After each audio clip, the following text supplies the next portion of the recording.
Yeah, we are like. All right, let's get started. All right, welcome everyone. After a long weekend, hope everybody has had a long, good break.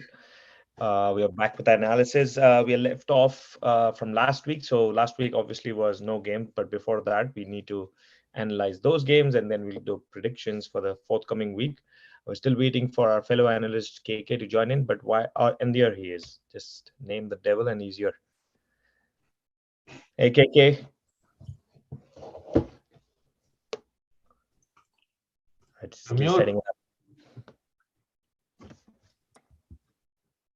Was that KK is having a few gray hair on his beard? No, I have a Correct? lot of you. A lot of gray hair. Everybody's Okay. getting old. You're too young to get that, man. I thought. Right. I think last week my brothers sent me a text saying that I got my first gray hair, and then he was Okay. feeling very bad. He sent me a meme. I'll just send it to you when I get chance. How old is your brother? 28. And he's got gray hair already. Yes. Oh, That's must be the. I think it's the new marriage which is impacting him.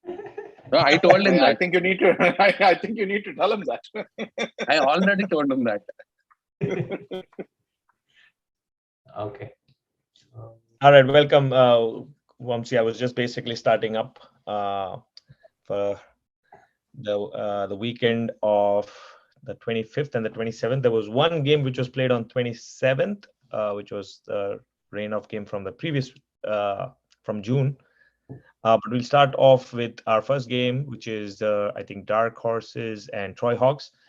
So I think the only thing which I can say which happened well this game was Dark Horses batted first. I think that was the only silver lining in this game. Otherwise, they would have been on a leather hunt once again. Another similar dismal performance by Dark Horses. They somehow haven't been able to, get anything going. Forget about batting or bowling, but even being competitive on the field has been a challenge for them. And Troy Hawks, as predicted, pretty easy game for them. 42 chasing 36.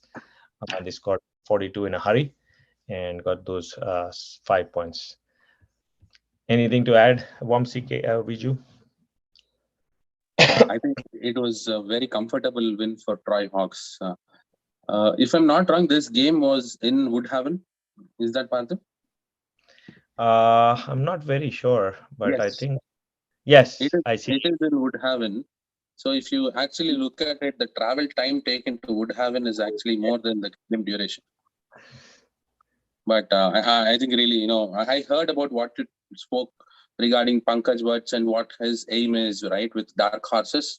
That's very nice to hear. But also, you need to understand that it's a competitive league, right?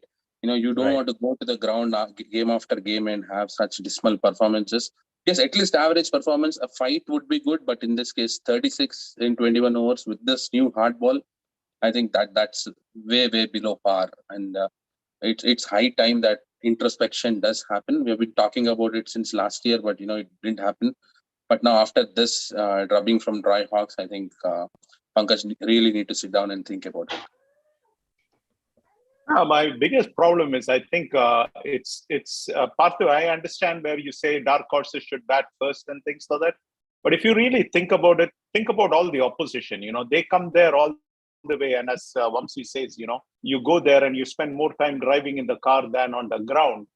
It's really a disservice for the remaining teams, for your opposition. There is no incentive for them to come out and play, and that it becomes a question of what are we even accomplishing here? We're just wasting a Saturday morning.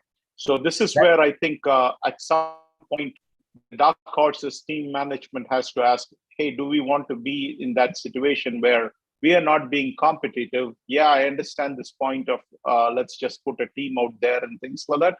But it's also trying, this is why you can see some of the top teams saying that, hey, we want a 2-tier system or a 3-tier system, where we don't want to play such kind of games where there is no competition at all. It's just a wastage of our morning. And soon what happens is many of the good players in the league say, hey, I don't want to waste my Saturday. I'll rather go and play some other league. So this is something for the committee to think about, and this is something for the teams to think about. Hey, if we are not being competitive, what are we doing? Are we doing a disservice to the league?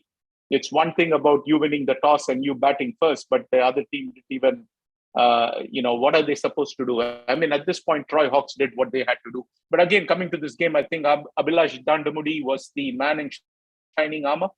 At least I have to recognize him for that. He was the man riding on a crimson red horse. And when he was seeing any dark horse's batsman, he was only seeing red. And he absolutely pummeled the dark horse's batsman into submission. If you can see, look at his figures: 5 overs, 1 maiden, 9 runs, and 4 wickets. And Kaushik Chapadi was his partner in crime, and these two guys alone single-handedly dismantled the dark horse's batting lineup. Pat Williams, who was the general manager of the Orlando Magic, once said, "We can't win at home. We can't win on the road. As a general manager, I just can't figure out where else to play." And I think soon the man we all love Pankaj Watts, and our buddy Pankaj Watts might have to make a similar statement. I can't win in Ann Arbor. I can't win in no matter Woodhaven or Rochester Hills, which might be his farthest ground. No matter where he plays, they are losing. The question then becomes, this has been what, for 2 years, Vamsi? Or 2.5, 3 years probably, they have not won a game. I don't know. At least last year they didn't win a game. This year so far, they haven't won a game. I don't know if they won a game the previous year. I think Vamsi has gone offline. He probably knows a little bit better. But it's been a long, long time. And all these opponents who are playing dark horses are looking at it and saying, well, here is a Saturday, which, we'll have to figure out. It's all right, whoever wants to play, come and play kind of a thing. So how long has it been, Vamsi, since they won a game? Haven't won a game last year. Even this year, they're yet to get off the mark. And the previous year to that, did they win a game? I'm checking that, I'm trying to get into the details. All right, it doesn't matter. Anyway, the point is, I think we all get the point. I mean, the point at this point is they have to make a decision. Okay, at least do we make it worthwhile for the opposition, I mean, sure, you win the toss and bat first, but then if you put only 36 runs, you have not only wasted your weekend, you've wasted the other team's weekend also. So anyway, moving on, let's move on to the next game. There is really nothing much for us to talk on this game. Yeah, and that's interesting about the two-tier system you mentioned. I think a lot of teams do want to see that, and like EPL style elimination, moving teams from top tier to bottom tier, and by that way you have at least some incentive. Right now, I think almost mid-season, I don't think dark horses have any incentive left. But if you have a two-tier system, at least you have the incentive to stay afloat, be in the top tier rather than the bottom tier. But that's a different conversation on a different day. Probably we'll. Partha, here is the interesting thing. I think in the FCC Cup, correct me if I'm wrong, Satya or Vamsi, I think they went into a 3-tier system or something like that, where the guys with, I don't know how much, 8 points or 10 points or whatever it is, play in one system, and then all the other guys play in a different league and things like that. Probably makes more sense at this point. But I understand where everybody wants to compete for the cup, but then also you need to be competitive, and you have to take it upon it's a responsibility. You take it and say, it's my solemn responsibility that I'll put a good product out there on the field. Yeah, that's right. Again, we have a 3-tier system in Michigan Cup. Okay. All the teams with the filled up 7-point limit, right? They are in one tier, and then the teams with 3 to 5 is in second tier, and vice versa. Now, the teams which are playing in the bottom tier, right? Those games are more competitive, and similar are the games which are happening in tier 1. Yeah. Yeah. Anyway, congrats to Troy Hawks. Yeah, talking about competition and being competitive, another team which has not been up to the mark, at least from last 2 seasons, has been Rising Stars. They do not basically validate or come true to their name. Rising Stars hasn't been on the rise ever since they've started. Essentially, they did show a little bit of promise in one of the seasons, but in the last 2 seasons, I think they have very similar, if not exactly like Dark Horses. I think they have a very similar record to Dark Horses. In this game as well, not enough runs on the board. 60 was never going to be enough for SSK. SSK, as we have all talked about, has definitely improved leaps and bounds. It's no longer the team in like 2018-17 where this total would have been challenging. And all 5 points to SSK, easy victory. Nothing more to really add here. Just that Rising Stars need to really pull their socks up. Another team there which is going to be at the bottom of the barrel. That's true, Parthiv. I mean, Rising Stars, we have seen 1 or 2 notable contributions throughout the season, but other than that, the rest of the teammates even failed to put up a double-digit score this season. And when it comes to this season, I think SSK is more determined because last year they left their luck to someone else, but this year, I spoke to Lingappan last week. We met at a game, and he was mentioning that this year they are very much determined to go into the playoffs. Because last year, what happened, we all know, right? Even though they won their final game, they were dependent on the Glads and MCC Miles game, Patriots versus FCC game. But this year, he said, maybe we'll try to do better because it's been 5 years and they want to make a mark. That's showing in the results as well. Yeah, go ahead. No, Parthiv summarized the game well. I'm just adding additional details to what happens off the field as well, right? Yeah. Vamsi, I just wanted to say, I felt in this game, SSK made a mountain out of a molehill. All SSK bowlers in this game looked like dinosaurs bowling to Lilliputs because the lone exception was Jigar Patel. I think 7 Patels played in this game. But again, as Parthiv said, Rising Stars have been more like sinking stars. They have not really made any real a good team. They play in the spirit of the game. Prashant has done a fabulous job and things like that. But again, the problem becomes, where is the competition? I mean, you're not being competitive. That's where the knock is. And so again, going back to the last couple of seasons, you're missing the playoffs. Forget missing the playoffs. You're at the top, the bottom of the whole pile, you see. So even if I wanted Parthiv to say that the Rising Stars are looking like a white rose blooming in the desert, when I look at the scorecard, with the exception of Jigar Patel, there is absolutely nothing I can say positive about it. They're not giving us anything to work with. We can work with something if there is clay available, and we can shape it and make it and mold it into something. But when you give us absolutely nothing, I mean, all we can nitpick is, hey, everything which has gone wrong. But again, I think SSK is on the right track. I think they are making things very, very interesting. Again, yeah, Rising Stars are giving us absolutely zippo, zilch, nada, nothing to work on. And so what can we do? I'm hoping that they continue this for one more week, because we're going to play them next. I hope they don't rise up for one more week, and after that they can go. Then they can rise. All right, next game was a real good one. Actually, they were really. I was looking at. I think I was at this game, or near this game, and I was following this game. And there were really crucial turning points, which could have turned the game one way or the other. Batting first, I think Raptors. Great start by Armendra. One of the guys who has been failing consistently and who I know Raptors rate very highly is Gagan Singh. He, at the start of the tournament, I remember Pradeep talking about, watch out for this guy. He hasn't performed with the bat, but this time he did a really good job with the ball. His wreckage in the middle.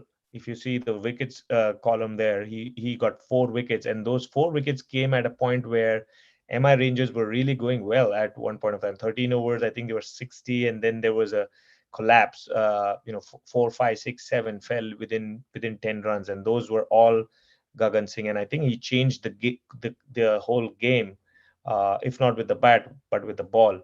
Again, very good win for Raptors. Their batting looks really strong, and once they post those 100, 120, 30 runs on the board, the bowling is there to back them up. But again, the crucial point here is about their batting. If their batting fails, I want to see how the bowling responds. That's going to be the key, looking at Raptors and their chances into the playoffs and title contention.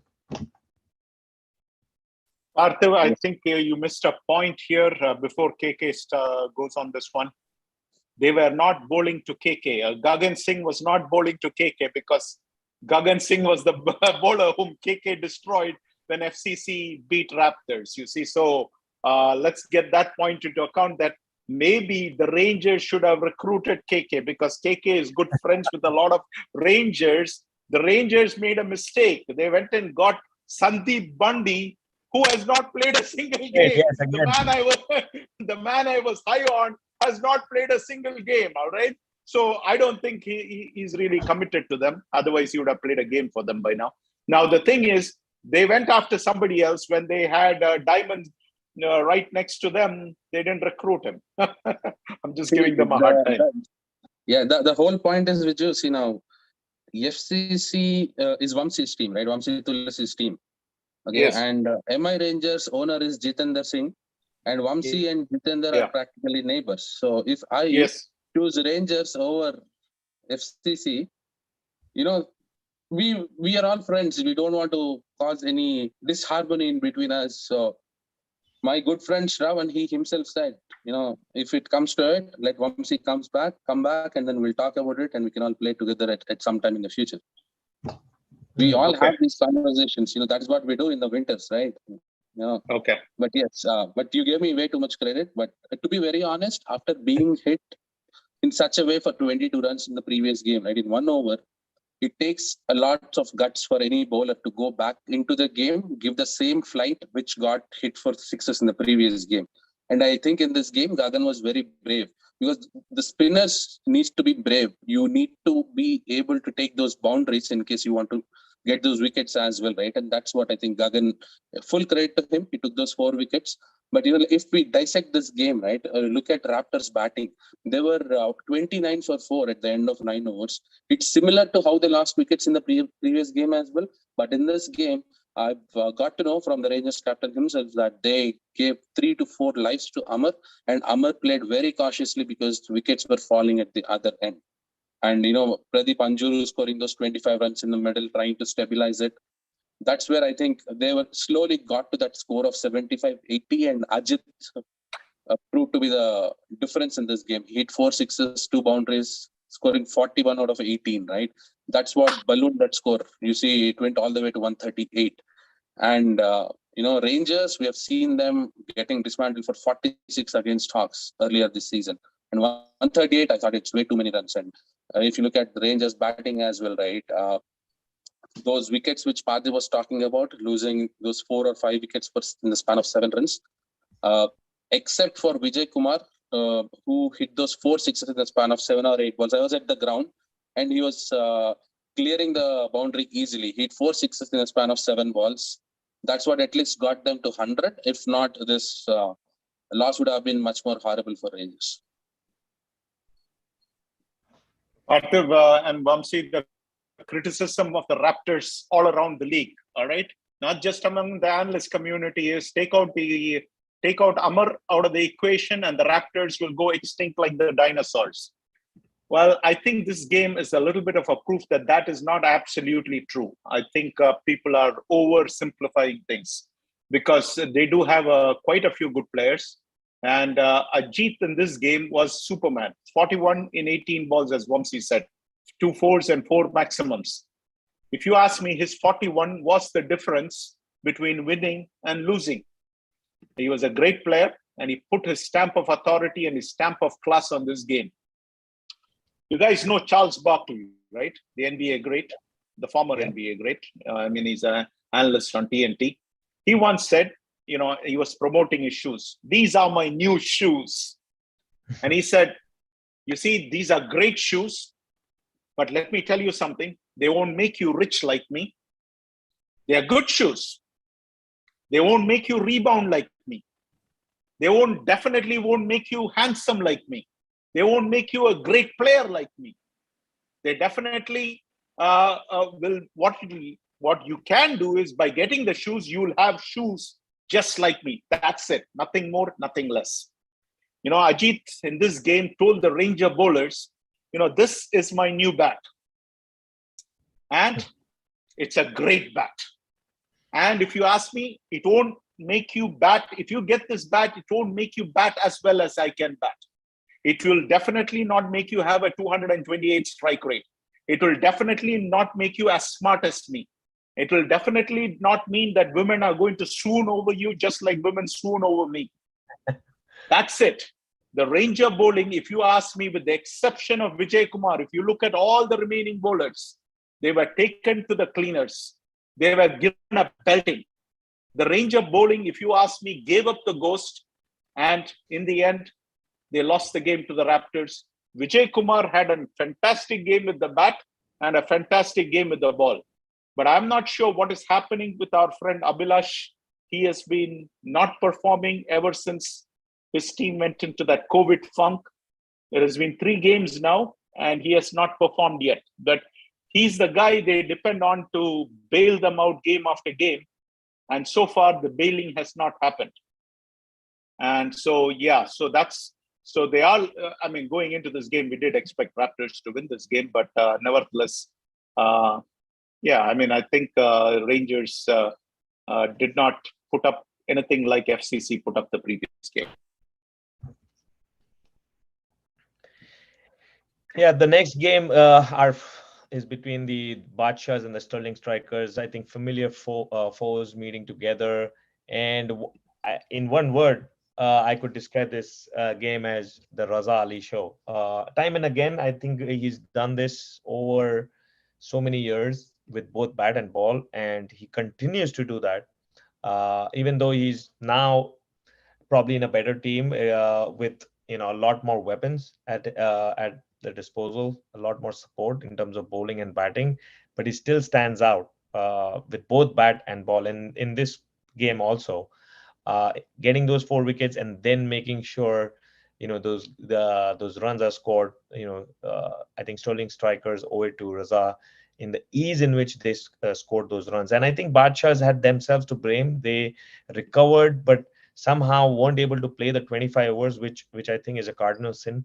They were going great at 20 overs, scoring at 102. If they had managed to play another 5 overs, 10 or 20 runs, who knows, that pressure of those 20 runs at the start might have impacted Sterling Strikers. But all in all, I think Sterling Strikers look good. Their batting has always been the focus, whether they can perform Mansab. But our friend was here, but not really making a show this time around. It was all Raza Ali and Jawad who basically made this an easy win for Sterling Strikers.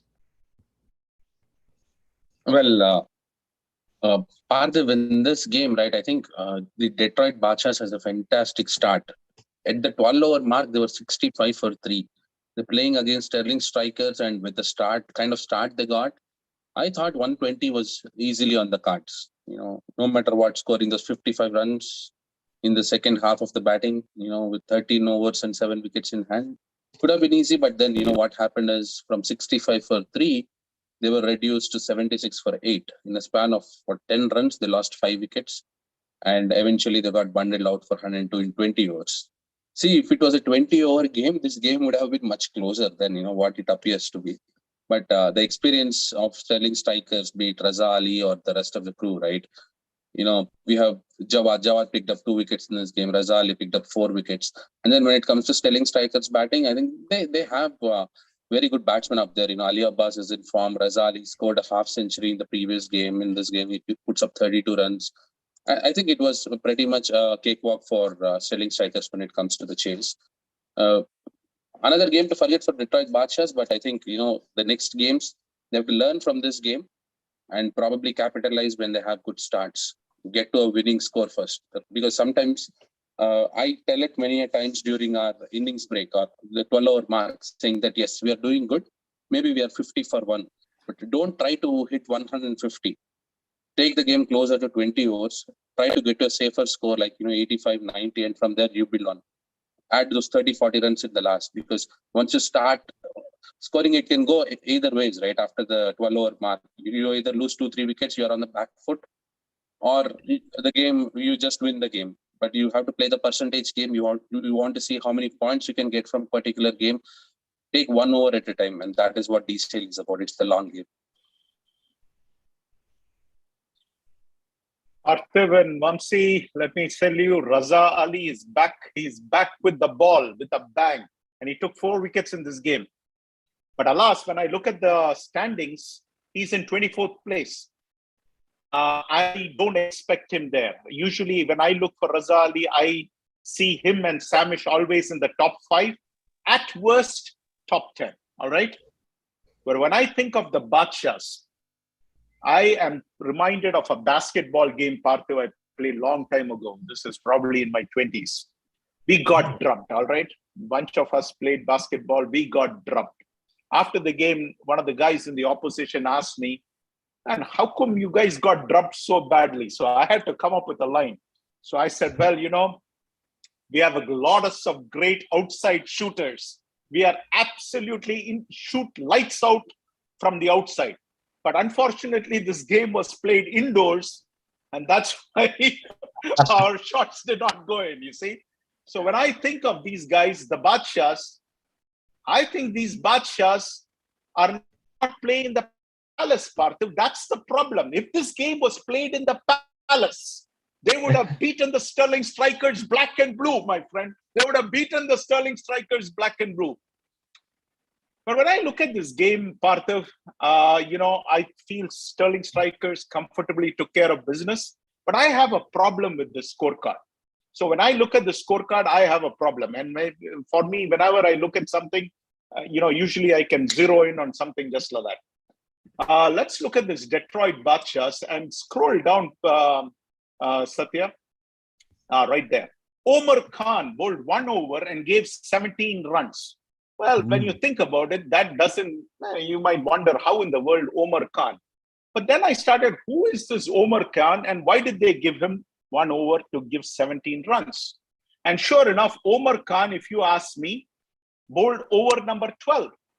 Well, it also means, what it means is, Satya, can you scroll up and can you switch to the other scorecard? Sterling Striker scorecard and scroll down. It says did not bat Tala Asad. All right.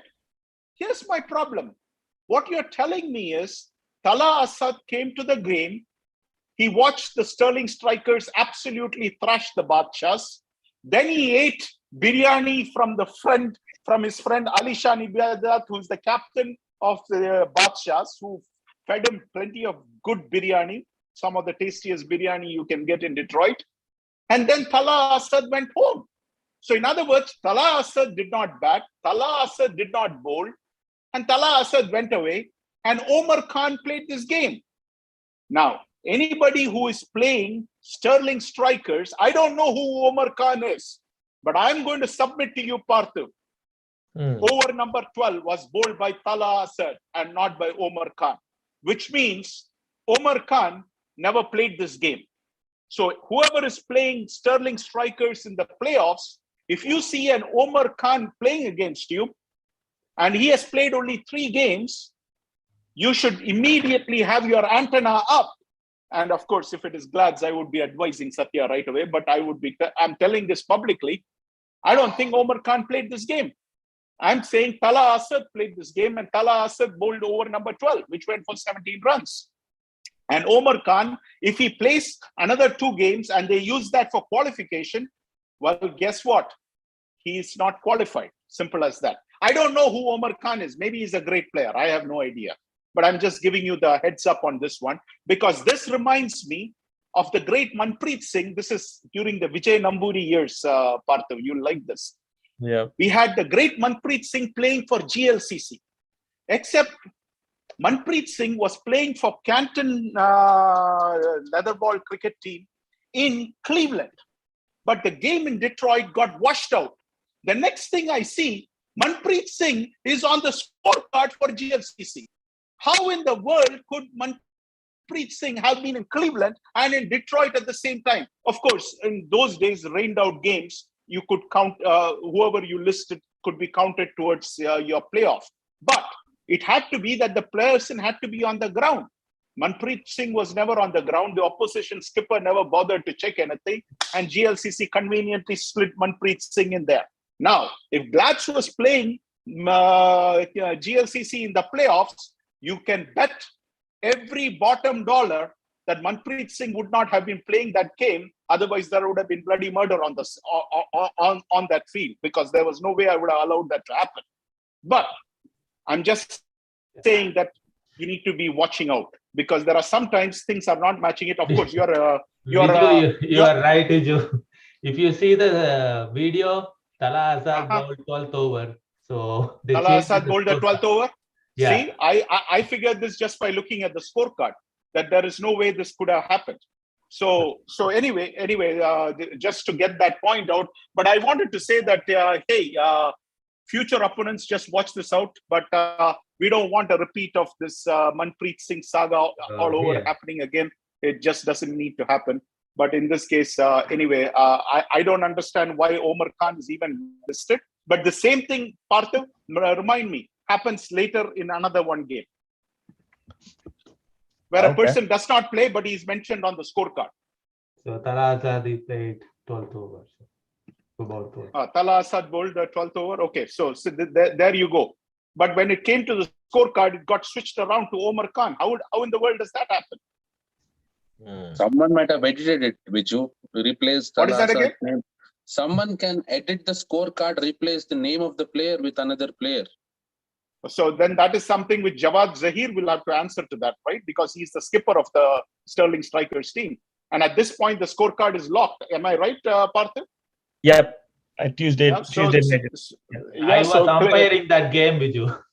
Oh, you were umpiring the game. Oh my goodness. I didn't realize that you were umpiring the game. Then you know for a certain that Tala Azad is there. I know Tala Azad was there. He was bowling. So okay, all right. Okay, so we have established that Omar Khan never played this game, but Omar Khan is there on the scorecard. So maybe you can see a fine coming from the DCL committee on this one. Yeah, definitely. That's a good one. I can definitely take it back. Find out what's happening, because a lot of times I think I've heard people when since the Cricket Club's app doesn't allow 12 players, I think they basically switch. But this is 13 players. This is not 12 players. This is 13 players. Yeah, there are already 12 players on there. Plus, the Omar Khan makes it over player number 13. Right. Yeah. There were 13 players, but I don't know whether Omar Khan was there. But even if there are 13 players, you can't have him as your 12th man, right? You can have only 12 players on the scorecard. Yeah, only 12 players. Oh, okay. There is no 13. Like, there were 12. Like, so, okay. Yeah, but yeah. Well, then you have to figure out whether Omar Khan played or Tala Azad played, right? So both couldn't have played.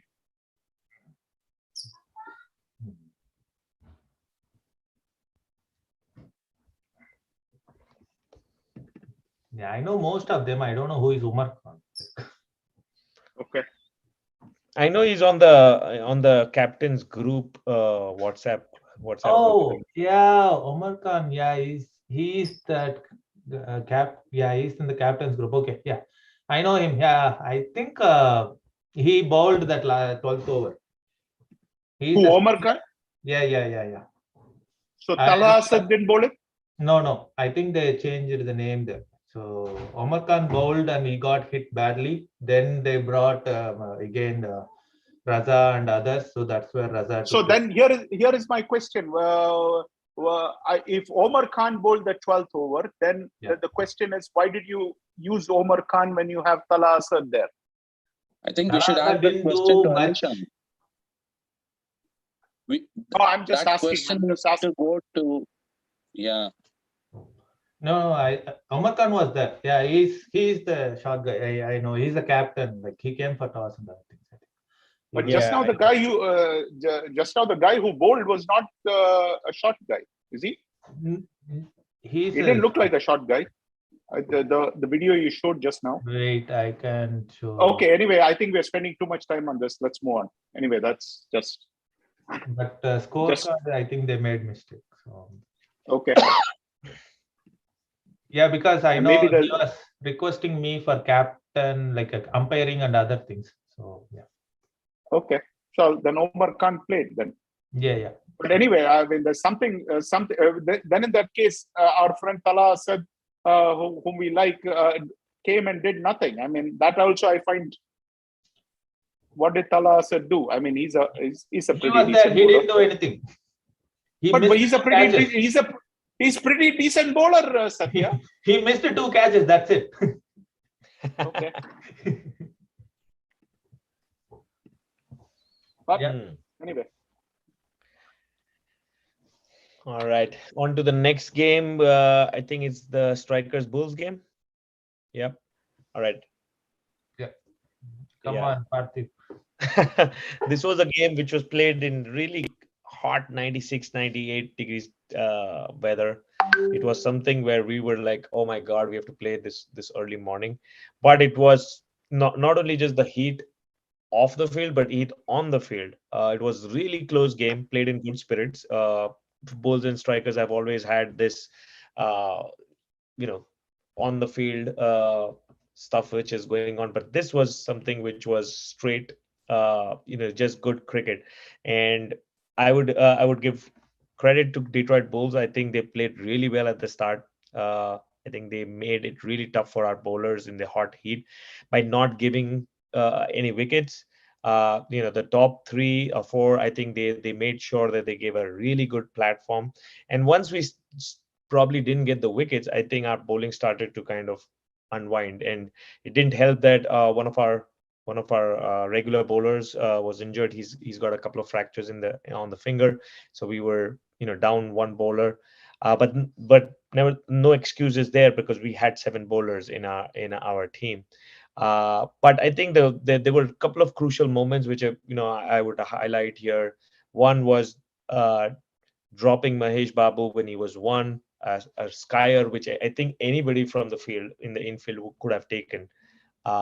Then the keeper was running, the bowler called, and he dropped the catch. And that was a significant moment in the match, because after that, Mahesh, as you can see here, went on to score those 39 runs, which made all the difference.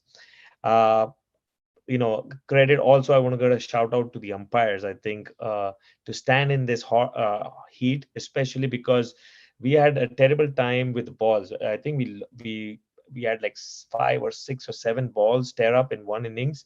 So there was delay. There was the Script Cup app which was going haywire. Scoring wasn't happening online, so we had to kind of switch between online scoring and then paper scoring, and then kind of try to kind of get the score running again, kind of catch up. So the game just awfully took longer. I mean, generally the game ends at 1 o'clock. Our game went on until about 2:30. So it was, hats off to the umpires who had that patience. From Strikers' point of view, I think we had a great start. Both Ishan and Pawar gave us the platform. Ishan was, probably the one guy who I was looking on to kind of make sure that he stays until the end. He probably got out at probably the wrong time. If he had stayed there with Amit and Binod towards the end, I think that would have, those 5 or 6 runs, would have been, we would have chased that easily. Even like, I think this game was very much similar to how we lost the semifinals last year against Dynamites. It's eerie to find, I think it's probably the same score as well. I think we were chasing 120, 122, and we fell short by 3 runs or 4 runs there. And same thing happened.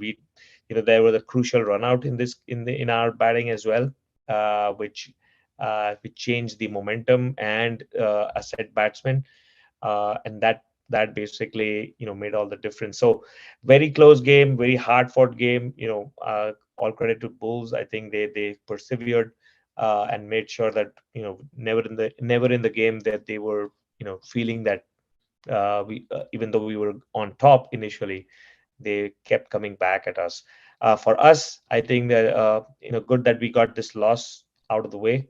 I think from now on, we need to absolutely win every game, and makes it easier for us to make sure that our path to the playoffs, just win every game. No easy games from now on. I think I agree with your last statement, Parthiv. No easy games from here on, because what Bulls have managed to do is they lost an easy game last weekend, the week before your game, right? And but this one, they were able to pull it off. So they secured those 4 points, which they lost the previous week. And they are in a better driving seat now to get to that playoffs, which means your pool is going to get more interesting. I'm not going to talk much about the game except, Mahesh's wonderful performance, because you summed it up. You were at the game, you were playing the game, you have more details than anyone else. But going forward for strikers, I think it is going to be a little more complicated than what it was a week back. Arthur, I think you had said this last week itself that if you lose to Bulls, the whole the scenario changes. At this point, if you ask me, I had put strikers in that position where I thought 3 spots were taken. At this point, I'm only willing to say that GLCC and KRCC are in. Pretty much, I think they will get in. The remaining 3 spots or 4 spots, if the 4th spot is coming from Pool B, is going to be a dogfight with strikers, Bulls, local boys, Stars, probably SSK. Stingers there, and SSK, all fighting it out. So it's going to be a really, really hard fought out situation. But before I continue on this game, I wanted to apologize for my mistake the previous game. I did go back and check. For some reason, I counted 13 people on the Sterling Strikers scorecard. I see that there's only 12 people. So definitely, if the Empire is saying that Talha didn't bowl, then Talha didn't bowl it. Omar can't bowl.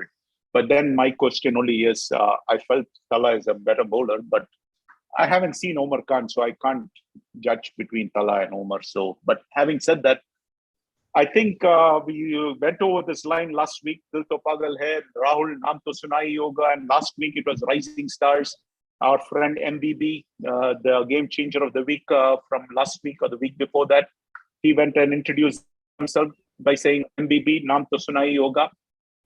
This week, it was Striker's turn to hear the same line, MBB, Naam to Sunai Yoga. Now, this guy is the so-called bowler, but whenever I'm seeing him, he's performing lights out. So even if you dropped him at 1, you guys paid the price because he scored 39 in 39 balls and he took 2 wickets and he's rightly judged the man of the match. Once again, he has made, for me, he made a very strong case for getting another game changer of the week. Unfortunately, this week he got pipped by somebody with a superior performance. So if you ask me, I think at the beginning of the season or 2-3 weeks ago, I said that I considered Geno James to be their best player. At this point, I have to say, move over Geno James. There's a new king on the hill. There's a new king, and his name is MBB, and he is the best player on the Bulls because he's performing with the bat, he's performing with the ball, he's pretty much putting the Bulls on his back, and he's carrying them. And the way he has been carrying them has been very impressive. Last week, Parthiv, I almost thought about putting that the Bulls will win this game. But, I didn't want to be the Bakri Ka Eid, which is got stuck behind. So I didn't have the guts to go with the Bulls when I see that 3 of you are going with strikers. But something told me that the Bulls might win this game. We all said this is going to be a very close game, and that turned out to be the case. I think till the last over, nobody really knew which way. I was refreshing it the last 2 overs to find out ball by ball who's going to win. Because I came into this with mixed emotions, Parthiv. So let me tell you something. Long back, I once bought a Ferrari, all right? And I brought it home. When I brought it home, my mother-in-law said she wanted to take the Ferrari out for a spin. I said, sure, beloved mother-in-law, you want to take us for a spin? Absolutely, you can take it for a spin. That's the pedal, that's the brake, and that's the clutch. You take it for a spin, baby. You have it going. You can do whatever you want. The next thing I know, Parthiv, that red Ferrari disappeared like a red blur. Gone from you, And the next thing I see, from the top of the house, I see, what? There's a huge cliff there. The Ferrari went off the cliff and landed into the bottom of the Pacific Ocean. I had mixed emotions that day. Mixed emotions because on one side, the mother-in-law is gone. Tata, bye-bye. On the other hand, the red Ferrari is also gone. Bye-bye. I had mixed emotions, Parthiv, when I saw this game. Because on one side, this was the only prediction I got wrong in the entire week. I had 12 out of 13 predictions correct. This was the only prediction which I got wrong. And so on one hand, I wanted the strikers to win, but on the other hand, I was happy to see MBB perform. So MBB had a great game, but the strikers have made things very interesting. The whole pool is wide open. And if you ask me, Vamsi, after this game, the strikers are my new mother-in-law, all right? For the rest of the season, the strikers are the new mother-in-law, all right, guys? But anyway, congrats to Bulls. It was a well-end win. But I think that Partha's prediction at the beginning, I admitted that last week itself that I thought Pool C was the toughest pool.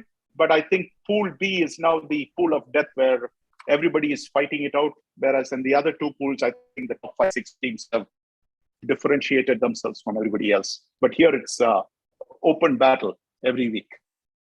Yep. All right. Next game was I think we didn't have it as the showcase game of the week, but in terms of just by reputation, I think this definitely was one of the games to look out for. Both Stars and GLCC have reputable names in their squad.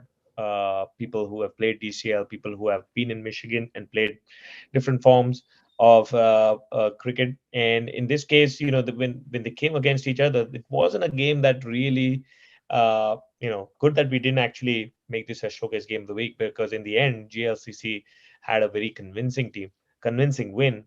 Our game changer of the week comes from this game, Tejas, who had an outstanding game. And I know we pull his leg and have been pulling his leg all through the season of when he's going to perform, and he comes back with a bang, a 50 and wickets in his bag. But I think one of the things which is really interesting is GLCC still bagged all the 5 points, even though they chased it in 22.2 overs. And this is a phenomenon which I think happened in IPL as well, where the last ball of they were writing 89 and then they hit a 6. Tejas hit a 6, which took the score to 95. And this 95, the last ball 6, actually took them beyond that 0.15 net run rate, or how we calculate the bonus point. And by that virtue, they were able to secure that bonus point. So I don't know whether Stars noticed that or were aware of this fact, but that last ball 6 deprived them of that 1 point, which I think they would have considered leaving the game. They would have thought that they had secured at least a bonus point, but that's not the case. That last ball 6 got GLCC all the 5 points. Yep. Parthiv, coming to this game, right? You're talking about that last ball 6 giving the bonus point. I think such a scenario happened when Mumbai Indians were playing their last league game. It was one of those Rohit Sharma's early years with the captaincy, and they get into the playoffs at the last moment, win the championship. I think that is what you were referring to. But coming back to this game, I think Stars over the last month, if something has happened right, it was the Patriots game which they won by 1 run. Other than that, it was a dismal 4 or 5 weeks for Stars. They lost to Detroit Bulls, they lost to SSK, they won the Patriots game by 1 run, and now they got a drubbing from GLCC in this game. But you can say all that you want about Tejas. I pull his leg like crazy when he gets out at 0. I'm the first one to call him. But yes, when he was batting, I was at the crease. Both these games, right, FCC Canton 11 and GLCC Stars were happening in adjacent grounds. And me being me, I am not at our dugout for most of the time. I'll be at the other dugouts. So I got this opportunity to watch Tejas bat. The second ball of the innings, he pulls Deepak Rajgiriappa for a 4. And after that, he has not lifted his bat. He had his head down all the way. And it's been, years together since I watched Tejas play this way, because I've seen how people have been criticizing him. I'm not talking about us. I'm talking on the field. Some of his friends who has played with him in the past have been drubbing him, saying that your old team, you at least used to get bowling. You've gone to a team where you're just playing like a batsman. I think you're not utilizing your skill. It's very hard for any player to take that. But I think in this game, he proved what kind of a player he is. He put his head down. He played through the 20 overs, 22 overs. He made sure they win with a 6, secured that bonus point. But yes, Deepak Raj Giriyappa was on fire in this game. He bounced Tejas twice. Once the cap of Tejas Shantegowda was flying off. The other time, he hit Tejas on the head with a nasty bouncer. But yes, it was one hell of an innings. I would say I have not seen Tejas play this way in last 4 or 5 years. So Vamsi, you were there at the ground. Is this last ball 6 was a calculated move, or was it just happened? No, Samish went into the ground during the over break. We don't know what the discussion is because we are outside the ground, right? But then Tejas hits the 6, he gets to his 50, and I'm happy, I leave the ground. Who was the bowler? I think either Samish or Tejas can answer that. Who is the bowler who got hit for a 6? Or Satya Achanta? So it's a good bowler. Satya Achanta. Yeah, Yes. all right. Vamsi, Parthiv, Satya, I want to say it was the Tejas Shantegowda show. If you ask me, the stars threw everything at him. His hat went flying, as Vamsi said. They zoomed him, they zipped him, and they zapped him. And let me read to you some of the texts which I got from Tejas on this game, because sometimes it's good to hear what the batsmen themselves have to say about it. So he and I communicated. He sent me a text after the innings. And so I'm going to read to you some of his texts. Hopefully he doesn't mind. Anyway, we had discussed last year itself, and I'd given him a very hard time last year for having a dismal performance. And so coming into this, I did, he basically texted me, finally, the first 50 in Michigan. And when the last ball was flying to the fence for a 6, suddenly the whole journey in Michigan was in front of my eyes like a flash. These are words from him, all right? These are not my own words. This was the best attack I could face, and I didn't give them a single chance. And I think that's what makes it very impressive, that it was a chanceless innings. I delivered a game after talking to you last year. I got hit everywhere on the body and I was bruised all over, but I wanted to finish the game. As you always say, I need to control my own temperament and my anger and focus. And I was able to do that yesterday. Thanks for all the moral support and belief in me, Viju. So I just replied to that. Then he goes on to say they wanted my head. They tried rattling me with lethal bowling. I had to stay my ground and pull those shots. Disadvantages, there is no 6 or 4 behind square leg because ball was flying to the parking lot, but only for 1 or 2 runs. Samish and Akash had me on a leash in previous matches with a different role of not giving wicket to bowlers like Oni and Mufassir against KRCC. This match, they told me to play your natural game. And I'll give them kudos for that, because I've always told Tejas when he played for me in some of these, I don't know, what is that, Tana Cup and things like that, I wanted him to play his natural game, because there's no point in cutting some of the shots, because he has some of the best pull shots that you can see in DCL, actually. So when he gets that right ball, he will send it for 4 or a 6. And there is no point in cutting that shot out, which is a very productive shot. On our team, Ronak has, a slightly different shot. It's a slightly different shot, but Tejas is more towards square leg. Ronak is slightly a different tangent, but they both are good, effective leg side hitters. But coming to the thing, his cap was flying. He was getting hit on the head, laugh out loud, I believe. I don't think it was an intentional bouncer, but nevertheless, it was the pitch. But he played a fantastic game. And he basically said how he applied himself to the different situations. And after all, team winning is what that matters. So these guys, they have a different plan for each game. I can grow as a leader and perform at a different level someday. So anyway, so that's kind of what it was. So basically, I wanted to give him the congratulations for all the things which he did. It was a fantastic innings. And more importantly, he is the game changer of the week for that reason, you see. And so we want to give him credit for that because he absolutely deserved it. And, I wanted to continue on that same line because I'd written some comments because every show I prepare certain things as to what I see at least. But again, as you guys rightly said, the last 6 got them the bonus points. So how much sweeter can it be? Now, both of you said it was a one-sided game. I'm not sure if I agree if it was a one-sided game because the bonus point was always with stars. I didn't see this as a one-sided game because if that last 6 is not there, the bonus point is going with the stars.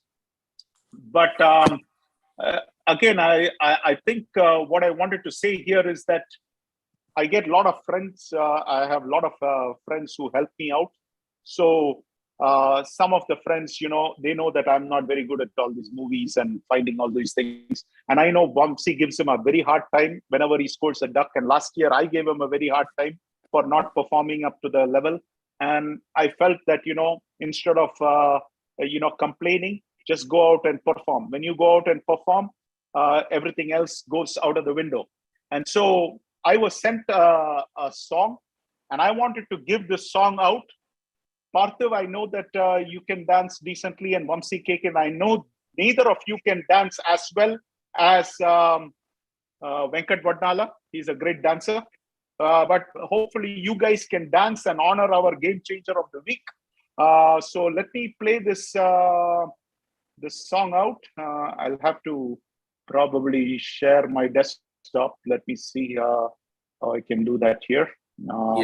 As you're doing that, right, Viju, I want to remind my friend Tejas that he is very poor at his memory because it is not his first 50. He scored a 50 in 2019 against Kings 11.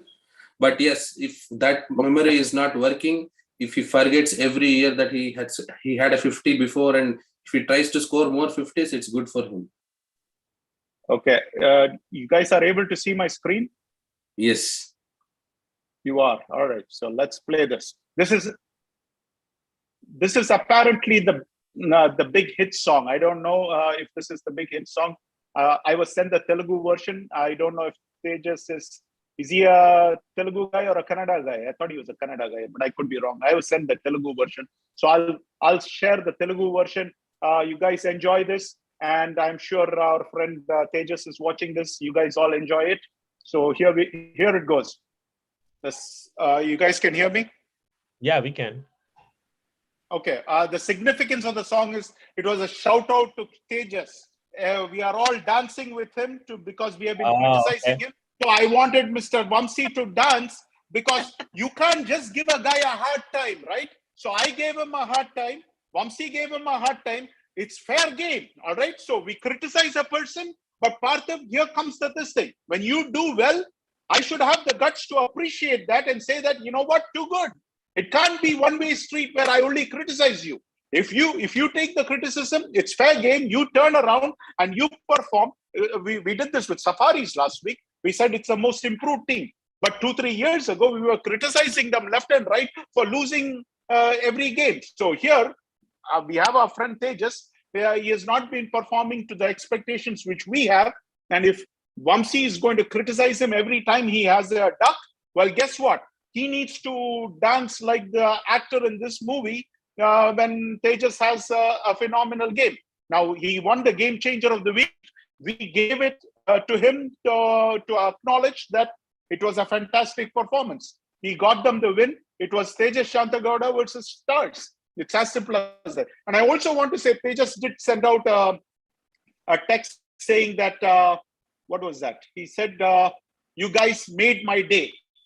Thank you very much. So, he didn't want, I guess he didn't want me to read the text, but, the thing is, I don't think there was anything bad in the text. So, there's nothing. I mean, if he hooked a bowler, he hooked the bowler. If you bowled a short ball and you hit his cap off his head, and you gave him a short ball and he hooked you for a boundary or a 6, it's fair game. I don't see anything wrong with it. So I wanted to give him a credit, and obviously, as you can see, it made his day. At the end of the day, Vamsi and Parthiv and Satya, that's what we're trying to do. We are trying to make people, we want to give them credit. We want to acknowledge them, but for the right reasons. Last week we said we gave out a shout out to Tala Asad for he made that steam, and that's why I was a little pissed off that he didn't get to do anything. That if he didn't bowl or didn't bat, I was not too happy about it. That why is the guy not doing anything? I don't know. I mean, it's because of him that you guys are in this stage. So give him that credit. So there are some people doing the work. So just wanted to give a credit for that. And just to answer you, right, these games happened on Saturday last week, and on Sunday me and Tej played a game together. After the game, we went to Tej's place. We celebrated, his 50, and we spoke about a lot of things over drinks. So yes, I did dance that day. All right, sounds good. Yeah, but one thing I would add, definitely with Tejas on at the top of the order for GLCC has definitely filled that void which I thought had in their batting with they relied on Ajit and Ashraf and obviously Akash and Samish himself, but the batting had become a little weaker with these guys, obviously as age. But I think having Tejas now there, he definitely fills that void, which was probably one of the weaknesses, I would say, if there's any for GLCC. So, guys, we have just been sent a reminder saying that time is running out, so I'm going to cut down my comments. I wanted to definitely cover Tejas this thing, so let's just hurry it up. Yeah, I think this game here, I think there's not a lot to be said. I think we were all expecting Phantoms, and the way they started the first 2 games and 2 victories to keep improving, but I think they ran against an up and coming and confident Detroit Titans, and Detroit Titans just rolled them over. 59, no significant contribution except for number 11 and number 6, 17 and 14 just made 59, and then Detroit Titans just won in a canter. Good to see Mayur amongst the runs. I know we've talked about him, but an 80% strike rate is definitely, I think he's got the word in his ear and he's definitely moving in the right direction. So all in all, an easy victory for Titans. Yes, Parthu, I think this is a one-sided game completely. Detroit Titans dominated this game. And when it comes to batting, I think they're checking the right boxes now. Mayur Verma scoring runs at a brisk pace. Rupesh is opening. He got a good start as well. And I wish Titans all the best for the rest of the games. Yeah, I just wanted to say, Vamsi, I criticized Mayur, but Mayur is now back on target. 20 runs in 24 balls. So way to go, Mayur. You're right. So we criticized him when he was not playing the right way, or we felt it was too slow. Well, in this game, the Phantoms definitely gave him juicy balls, and he did score. Maybe he's also getting a hang of the T-ball. But whatever it is, I think Titans are back in the mix with a bang. So Gaba and company have, after that dismal start, have come right back into the thick of things. So congrats, Gaba. Congrats, Mayur. Congrats, Titans. The fire ignited with the Dynamites game, after Vijay came on the show and spoke some nice things. That's when. So you're telling me that the Titans captain Satish Gaba needs to send some mithai and cashew nuts and burfis and everything to Vijay Shanmugam? Why not? If you're getting 5 points game after game after that one interview, why not? Okay. All right. Yeah, but to be honest, I think he's worked out the batting order and his bowling order. I think that's the big reason. All I know, Parthiv, is if Gaba is waiting for that sweet box, all right, he will never get diabetics in his life. Let me tell you that. All right. The next game, talking about Dynamites, it's Dynamites against Diarrhea. Dynamites, I felt, made a meal of this. Should have been an easy game. Diarrhea is a fairly new team. 88 runs wasn't that a big total against a brand new team, and Diarrhea hasn't been troubling anyone. So it and considering that Dynamites had a great top order start, Arun basically carried his bat all the way with his 42 runs. There wasn't anybody who supported him. Everybody just came, went, and Arun was all on his own. Luckily, he stayed pretty much through the entire innings, made sure that they reach almost to the finish line, and then he got out just before they won the game. But I think Dynamites still stuttering, still kind of figuring out how to go about kind of resurrecting their team. A win nevertheless, but they dropped another point. Am I hearing myself? No, you're good. Okay, yeah, but they still dropped a point in this game. So I think Vijay would take that win, but would be disappointed that they didn't get all the 5. Yes, Parju, I think this game belonged to Arun Saminathan. In bowling, he bowls 2 maidens, gives away 12 runs in his quota of 5 overs, picks 3 wickets. Great bowling figures. Then it comes to batting, and he's the one who played through that innings, right? But from Dynamites, the other notable contribution was from Suresh Balakrishnan. He picks up 3 wickets in this game with the ball, and Karthik Thinnanur picked 3 wickets. But they gave away 14 extras, but chasing 18-9 with the kind of lineup Dynamites have this season, right? They've lost some of the players, and their batting doesn't look as strong as last year. But I think in this game, if it was not for Arun, Dynamite would have been in much, much deeper trouble. But kudos to him. It was his day. He made sure Dynamites crossed the line. Yeah, I wanted to say on this game, congrats to Vijay Shanmugam and the Dynamites. They won both their games this weekend, all right?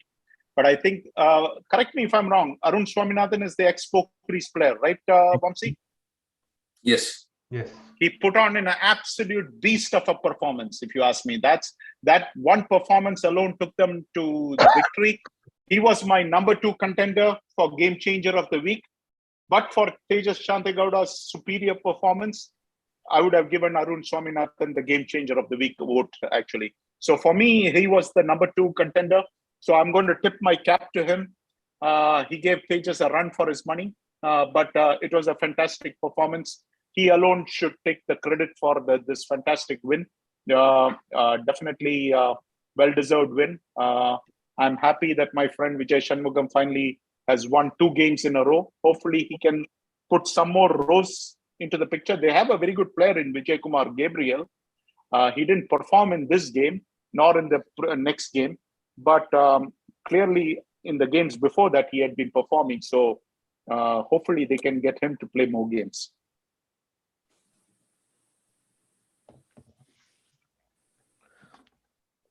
All right, next game was our showcase game of the week, which didn't really stand up to its expectation and its reputation. I think partly because I think one of the things that came true in this case was one of the questions I'd asked, if you remember, to Sanjay was, you guys take turns hitting the ball out of the park, and that's exactly what they did between him and Rahul Chenna.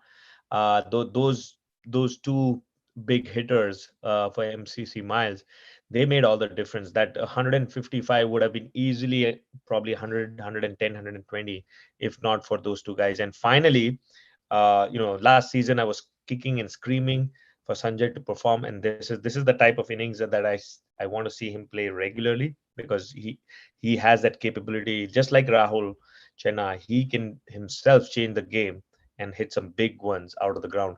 And MCC Files, once they posted 155, it was very disappointing to see Safaris just roll over and bend back and get out at 57. It wasn't even a challenge, or wasn't even a game. They never even made a game out of it. So very disappointed to see Safaris lose so convincingly.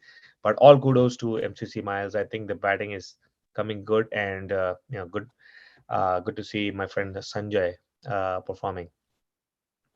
So Satya and Viju, isn't Karthik Jaykumar the batsman who got retired hurt in the previous game? Yes, Vamsi. In fact, I had that written in my notes. So go ahead. Yes, he is the player who was retired hurt, and he went one down. All right. And in this game, of course, he performed very well. But in the Glad's game, I guess the runs were not coming that easily, you see. So we had him bottled up. So that was the difference. But he is a pretty good player. So most often than not, 95% of the time, he will deliver. I think he was in that 5% stage where he was not able to deliver in the Glad's game. He is the player of the match in this game, rightly. He was the sheet anchor in this game, and he actually laid the foundation together with Praneeth and Hemant after their openers were bundled out for zeros. And then Sanjay and Rahul just capitalized the wind as well that day, and the shots which Sanjay was checking were going for sixes.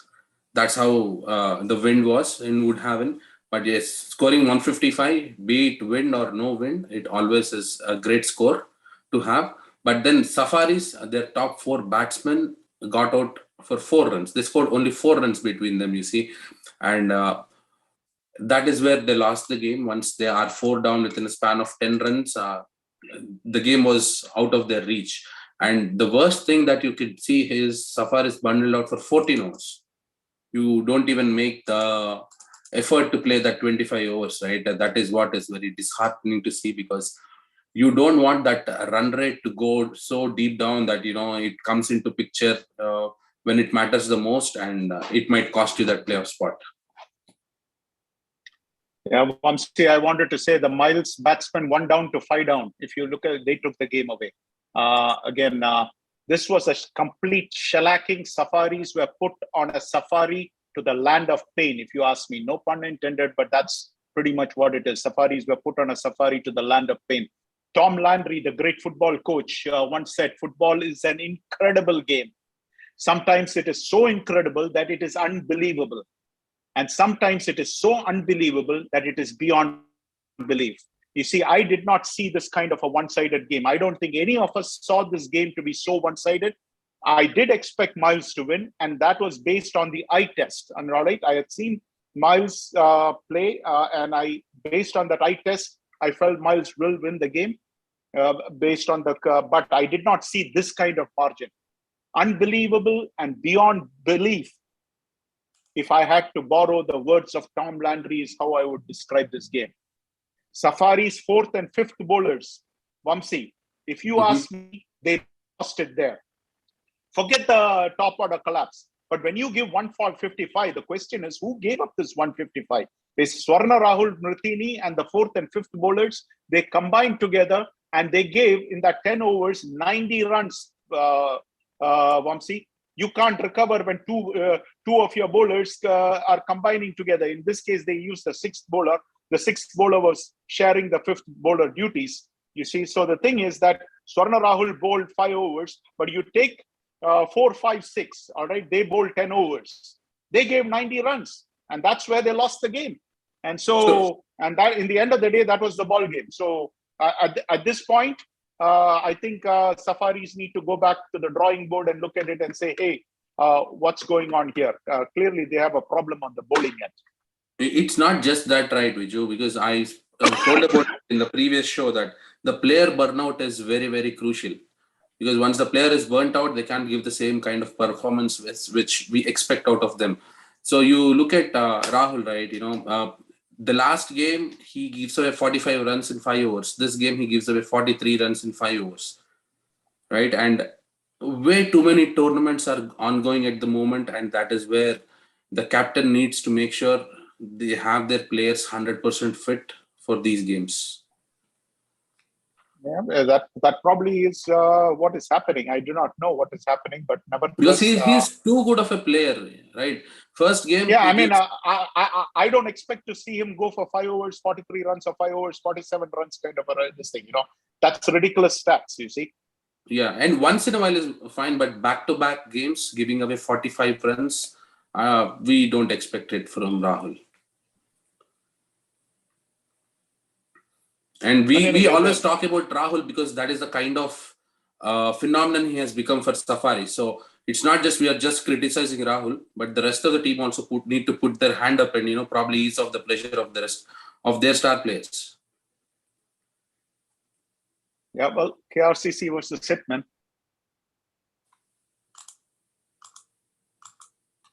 Parthiv, you're on mute, just in case.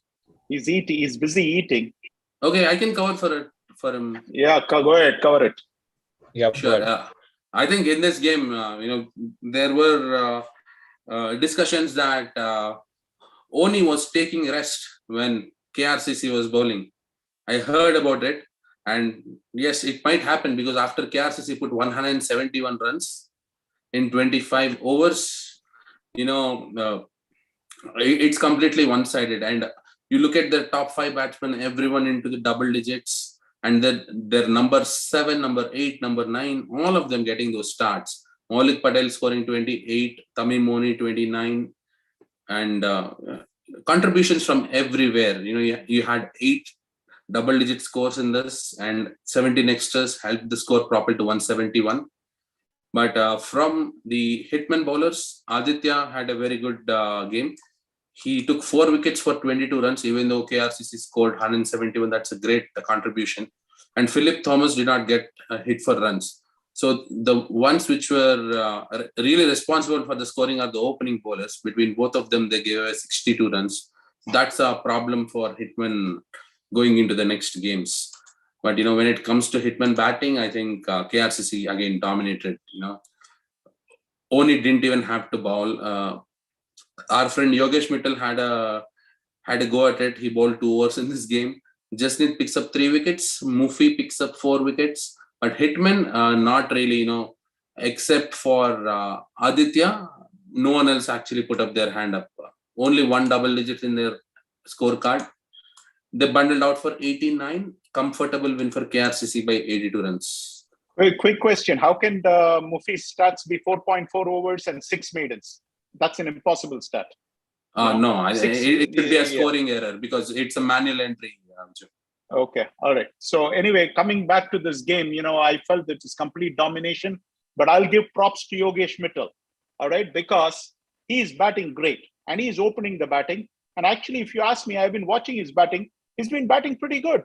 So I like it when some of these guys, who are pumping in the money, who are the reason the team exists, they go out and play the game. That's great. I mean, I think with the exception of Philip Thomas and Aditya Gopalan, I think the rest of the hitman bowlers were hit, no pun intended, but they were hit mercilessly. And this is the game where I think I was counting 13 players, and I somehow transcribed that to 13 players on the Sterling Strikers game. But this one, if you really look at it, there are 13 players on the scorecard, and certainly Appu Siddiqui did not play this game. All right, he did not bowl, he did not bat, he didn't do anything. So certainly this guy did not play, whoever he is. But I think he played the previous game. But I think he was the opening bowler which they used. Probably they're trying to use him down the line, but nevertheless, he did not play this game. But having said that, I think they did not need Oni at all because, I mean, look at it. Maulik performed and Jasneet performed and Oni performed. Pretty much everybody performed. Anybody who went with a bat, with the exception of Omkar Atre, pretty much everybody else was in double figures. Mufassir is not a batsman, he's a bowler. So we can't count that into this thing. But I think KRCC is firing on all cylinders. So I think this is a great win for them. So let's move on to the next game. All right, I'm back, guys. FCC Canton 11, we probably have to hurry it up a little more. Yep, the FCC Canton 11. I think this was a game which I thought would have been close if you just go by the way Canton 11 had started. But I think FCC is definitely coming to its strides, and I think Vamsi definitely is making that difference in the middle order. His runs along with Nishan and Prabhu, just like last time, I think they basically made that middle order really strong. And in this case, as we have talked about, when you're out 10 out of 6 out of the 10 batsmen that have batted make double figures, definitely is a good day for the team and the captain. And so was the case for FCC. Everybody basically contributed. It was a great finish towards the end from Vamsi, scoring those 13-14 balls and made sure that Canton 11 was out of the game right there. Once they scored those 130 runs, Canton 11 was never going to be able to get that, and always been chasing is always a pressure. The only thing I would say FCC probably need to work on is the extras. Probably too many of them. 18. That probably is a worry for the captain. But apart from that, it was a clinical win for FCC. Yep, and I did inform Satya that I will let him speak on this game because he was the umpire. Nice. So yeah, I was umpiring this game.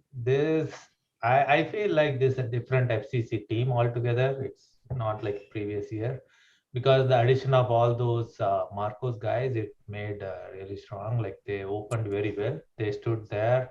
They were heads down. They were not trying to hit too many boundaries. They're trying to get the twos, and they were getting runs scored. And then it was Teju's catch was unfortunate. It was very low. Somehow they took it. That's how I say. But Teju was there. But Nishant, that 1-6 was really good. So he just sweeped it. It went out for the 6, and then they finished it well. And Vamsi was running for twos in this game. So I think he ran 3 twos in the last over. So With the pad? Or make it 4. yeah. Wow. Vamsi, quick question. If you know the answer, who is leading in strike rate in DCL? Are you leading in strike rate? Not me. Pretty much every game I'm seeing you're at a 200 strike rate. That's no, why I asked the question. it's just 2 games, Viju, but I think Fahimul is up there, Okay, all right. He has a better strike rate. He probably, he doesn't waste any balls, but yeah, he probably could be. But whenever I see you're at 200 or 250 strike rate, so that's why I asked that question. I think coming to this game, I just wanted to give out a shout out to Mohammad Ramsey on Canton 11 because really I think he's the number 1 wicket taker in DCL this year as of today. All right, as of today. I'm not talking about the end of the season. As of today, he's the number 1 wicket taker. All I can say is go Ramsey, go Ramsey, go Ramsey, go. Because I just hope DCL PrimeTime is cheering for him. And I just hope that he gets to bowl 5 overs in every game. And I hope that our friend Javed would give him the ball and make him bowl in 5 overs. Because at this point, I'm not so sure Canton 11 makes it to the playoffs. But at least if Mohammad Ramsey can get Best Bowler award, that would be a wonderful thing that can happen. But Ramsey is having a phenomenal season with the ball. So I just wanted to give a shout out for that.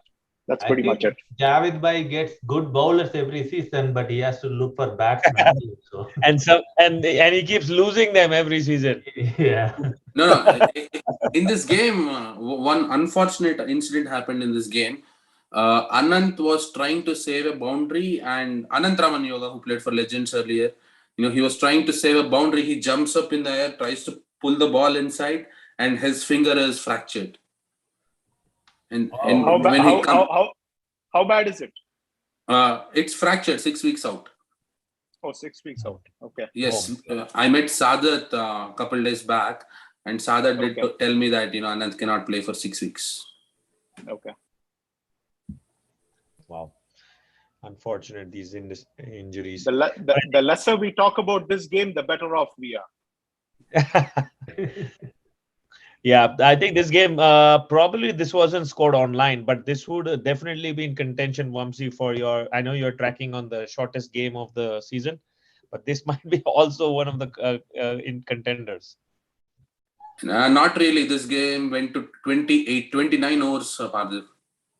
Okay, well, what's the current leader in the shortest game? Who's there? It should be Strikers game. Let me go back. I thought it was the Glads game versus Dark Horses.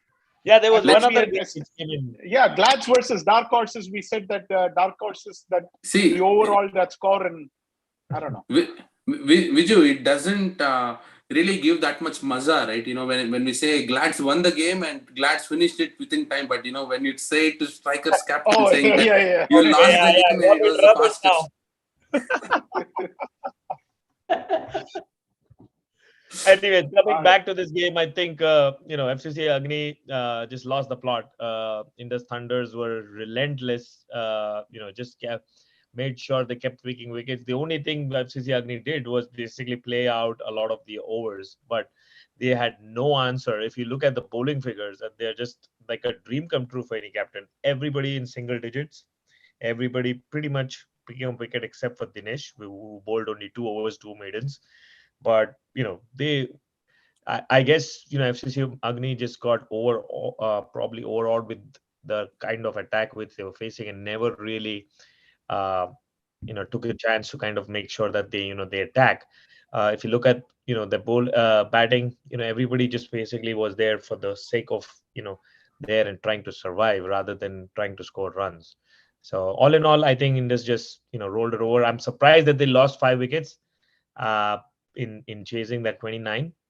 But yeah, but they are sending in the reverse order in this game. You see. Yeah. So yeah, and I'm guessing that's something which they once you have 29 only, you relax and you want to give people a chance, and some of the players don't even want to go because they're like, oh, let someone else go who hasn't gone. So that might be the case, but nevertheless, I think they shouldn't have lost. Players like Abhishek and Jalaj and Ravgant are capable players, so I wouldn't say that they were they were in the reverse order, lesser of a batsman, but albeit 5 wickets were too many to be lost, but still got those 5 points, and Indus rolled FCC Agni over. I think if FCC has become a change unit, I think the reverse has been true for Agni. I think they've lost a lot of players, and they're definitely on the back foot, and they need to, just like Dynamites and some of those players, some of these like dark horses, need to reinvent themselves again. And Parthiv, there is one record in this game. Extras is the highest scorer for Agni. Wow. Yep, that's one record we can take it Yeah, out of this. guys, this game is pathetic. So let's move on to the next game. What a good record. Good eye. All right. So the last game of the week, which was the rained out game from previous week, was the Dynamites Thunderbolt, and this is the one which you were talking about, Viju, that Dynamites were able to pull it off. I think this game was much more, I would say, won't call it convincing, but something which Vijay would be more proud of and more content the way they won. Although not very well, by a large margin, but I think this was a tougher opponent in Thunderbolts, and we all expected this to be a close game. But apart from Vinod, who was at the top, and Deepak, who kind of gave him support during the chase, I think their chase kind of fell off towards the end. They were kind of in a good spot at around 60 for 6, and then suddenly a flurry of wickets, and then they are all out at 78. I think they just lost the plot towards the end. Otherwise, Thunderbolts would have really been challenging at that total. And kudos to Suresh, who picked up those 5 wickets and kept pegging Thunderbolts back. Yes, I think Suresh had a great week. The other game, he took 3 wickets. Yep. In almost similar number of overs, and in this game, he picks up 5 wickets in 4.3 overs. Right, he is the game changer in this game. He gives away just 1 extra, but one notable difference in the Dynamites previous games in this game is the number of extras which Dynamites gave in this chase. Right, they only gave away 7 extras, which means Thunderbolts have to do bulk of the scoring, and unfortunately for them, except for the skipper and Deepak, not anyone else, they did not put up their hand and say we are there for the team. So that's what happened in this game, and they were at one stage 67 for 6 in 17 overs, comfortable. You need 23 more runs to win the game, but then Suresh had other plans. He dismantled Suresh and Avinash Shander. He's a left-hand bowler, so they both in tandem broke the Thunderbolts batting unit. But a good win for Dynamites, 5 points in the bag. I just say that great win for Dynamites. I think Murugan Vishwanathan had a fantastic game. But Thunderbolts, I think they need to figure out what they're going to do, because Vinod Kumar Ganeshan is having a fantastic outing with the bat. He played very well against Glads too. Deepak Bhaskaran is performing, but then, the rest of the guys, not much production, you see. So that I think Their bowling is fine. I think it's on the batting end that they really have the problem. They seem to struggle to score runs. So if it is a 60, 70 run game, they can win the game. The moment the runs goes to 85, 90, 95, then they have a problem. So hopefully they'll figure something out before the season is out, because talent-wise, they seem to be okay. Yep. So those were the analysis for the last week's game. Now we're gonna our game changer of the week. Obviously, Vamsi has won before, so he's the former winner. But this week is Tejas Shantigowda from GLCC. Is brilliant 50 and 2 wickets. Definitely game changer. So we didn't have any picture of Vamsi collecting his award. What happened, Satya? I could not able to hand it over. Okay, all right. I'll give it. That's okay, Satya. We will double the prize amount. And then I thought to give on our game day, but I totally forgot. It was on my car, but I forgot to give you on that day. So. yes. Okay. And yes, so I'm sure just by hearing the text coming through from Tejas, he's listening and watching our show. So Tejas, please get in touch with Satya to claim your gift certificate. And congratulations for a fabulous performance. I want to add something. Parthiv, not to forget, but thank you to Green Sapling for their sponsorship, and for C4 Technologies for their sponsorship, which makes these awards possible. We love advertising and encouraging the players for all their fabulous performances. But to give a gift certificate, we needed a sponsor, and these Chetan Thakkar and C4 Technologies came through in a big way. So definitely want to give a shout out to Chetan Thakkar on that one.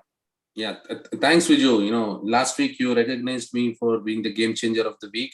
Thank you to the sponsors. I will make sure I'll take that gift card from Satya. Okay, and one funny incident happened on the field. I have to say this. When we were playing against Canton 11, I hit a ball for a 6, and then Nishant from the dugout, he shouts to the umpire, who is Satya, saying that double the amount. He will hit more. That's good. That's good. But it's good to know that players. I mean, they're getting appreciated, and it's good to know that people are using that as motivation tactics also. So that's really good. But Vamsi, I might be old, and I might be ready to go into the grave. All right, but tell that cartoon character from Lansing, I'm not as old as he is making me out to be. But nevertheless, I am outrunning Parthiv, and I am outrunning Satya. And the Satya guy has now gone back to true form. Last year, he came last, all right? And this year, once again, he's bringing up the rear, all right? So I need to point this out. The gap between me and you, I think, was last week it was 3. Now it's 1. So I'm... No. Last week it was 1, my friend. Or last week it was... Last week was 3. Yeah. Then how did this guy catch up? Because I got 12 out of 13 right this week. He got 2 games too. Both the games what you got, he also got. So then the lead could not have reduced. No. Wait. So last week, No. You. I know last week I got 12 out of 13 right. Oh last week it was 1. Yeah. It was 1 last week. Okay. Yeah. Still, so we are maintaining that. Yeah, but our friend Satya has fallen back, right? Yes. As long as Satya is there, we can count on the bear to get Satya, right? These Safari guys pulled me back. Yeah, well, see, this is the advantage of watching the game live on TV. I got that eye test, and I saw what the Miles guys were doing to us, and I said, man, I'm going to jump on the Miles bandwagon. Okay. All right. Here. Interesting. So, all right. For our predictions. Okay, FCC Agni and FCC. I think I'm going with the FCC Derby is going to be interesting, but yeah, FCC is way stronger than FCC Agni this year. Yeah, I'm going with FCC. He has to go here. I heard that a lot of the Agni players are now back from India and they have a full squad now. Oh. Okay. Well, if you why don't you pick Agni then? since you have all this latest information, please pick Agni. We'll pick FCC. All right. Yes, we need to catch up. Give us a chance. Yeah, I'll give you a tip. I might not be playing this game. So as a couple of other players. So why don't you go to FCC? Yeah, then pick Agni then. No, I still have the lead, so I can continue with FCC. Okay, all right. Yeah, I think you've got way too many weapons, FCC. All right, this one, let me see what I predicted. But I think, yeah, I'm going to go with the Spartans as well. Yeah, I'll go with Spartans. I'm going with Spartans, but yeah, I'm going with Detroit Batsha on this one. Ooh, here is the catch up. I'm trusting in Alisha that he's going to come up with this thing that he wants to make a win possible. So, well, Alisha, and if you're listening, my friend, I don't want the biryani. I just want a win. Well, we don't have anybody to play also with you. Well, some of the insider information, I know this was going in WhatsApp group, so in the captain's WhatsApp group, but they have Eid celebration this weekend. So Detroit Badshahs are going to be really struggling to get all the players this weekend. Oh, so I know I know you weren't privy to this information. No, I was not aware of that. Yes. Hey, I would like to switch back to Spartans then. No, Viju, you cannot. Viju is recorded now. I have a right to Viju recorded now. It's over. But you never know. They might still show up. All right. They will show up, but how strong is the question? So, Yep, last week, Viju asked the question, lock kiya jaye. So Satya asked the same question and then flipped the slide. Okay. Okay. No, I forgot about the Eid celebrations. Yeah. Our team doesn't have 7 people there. So all right, this game I'm going to trust our sharpshooter, our Vikram Golimar. So going with the Hawks. Yeah, I'll go with Hawks too. Yeah, I'm going with Hawks. Wow. Yeah, I'm going with Hawks too. 4-0. Yeah. So we're basically saying that we are trusting Vikram Golamari. Yes. Oh, this game should be a no-brainer. I think should be GLCC all the way. Yep. I'm not picking GLCC. I'm picking Tejas Shantegowda. Oh. So, wow. Yeah. Well, I thought you were going to... We would have allowed you to switch here if you want. No. I said I'm picking Tejas Shantegowda. So I think one-man army is good enough. Yeah. Stingers, Detroit Bulls. I know Stingers has been doing well, but based on last week's performance and some friend you are, Parthiv. What a friend you are. People with friends like you, nobody needs enemies, man. You should be supporting your buddy Jagan there. I want to support him, but not at this price. He's already earned $25 certificate. So I've done my due. So I'll go with Bulls too. So Go with Bulls too. Yeah, I'm going to go with MBB. That's it. Okay. Local boys for me. Patriots have been nowhere near what they were last year. Yeah, I'm going with local boys. I'm going to pick Patriots for this game. Ooh. Why you have some insider information? Yeah, Information. that has to be. I know that Sai Tota is playing for sure, and I somehow have a feel that local boys might lose this game rather than Patriots winning this game. Okay, I'll stay with local boys. Yeah. Good. This makes it interesting. SSK KRCC, I think KRCC, if they bring all the weapons. KRCC. Yes. Too many weapons for KRCC. KRCC all the way. Yeah. Titans. So It's a no-brainer. Yeah, Titans are firing on all cylinders. So, Yes, we all picked the Titans very well, but there is an interesting story to why the Diarrhea team was formed. Probably in our next show we'll go into the details. I'm trying to No, I get think more information. we talked about it. Probably was this season or last season? I don't remember. But yeah, I know I the think- story. Okay. Yes, just send me the link, Parthiv. I want to know. Because I think I know only half the information. That's why I didn't want to talk on the show. Yeah, I also know. Like, I haven't read it. I just know through through people. Like, I just have heard of it. Some guest when they came, they said about it. Yeah, somebody had related or narrated that story Yeah. on the show itself. Okay. Yeah, but it is very interesting. Yeah, we'll definitely talk about it in one of the shows when we talk about them. Alrighty, this one should be a Thunderbolts victory. Dark horses. Yeah, we all talked about it. It's like this man. Yep. I'm going with Thunderbolts too. yep, Thunderbolts. Ooh, this would have been the showcase game of the week had Legends been up to the mark, but Legends aren't up to the mark yet or haven't fired yet. So Glads for me. Yeah, glad for me too. Yeah, I think I'm going with Bloods, but we have player issues, I guess. Watch out Thanks for to Haris. East. Go with me, with you. If Satya is opening, I'll go with Satya.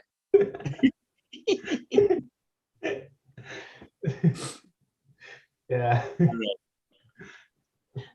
I mean, based on last week's result, this can be a really interesting game because if Safaris are not performing at the level which we think they have potential, this can be a really interesting game.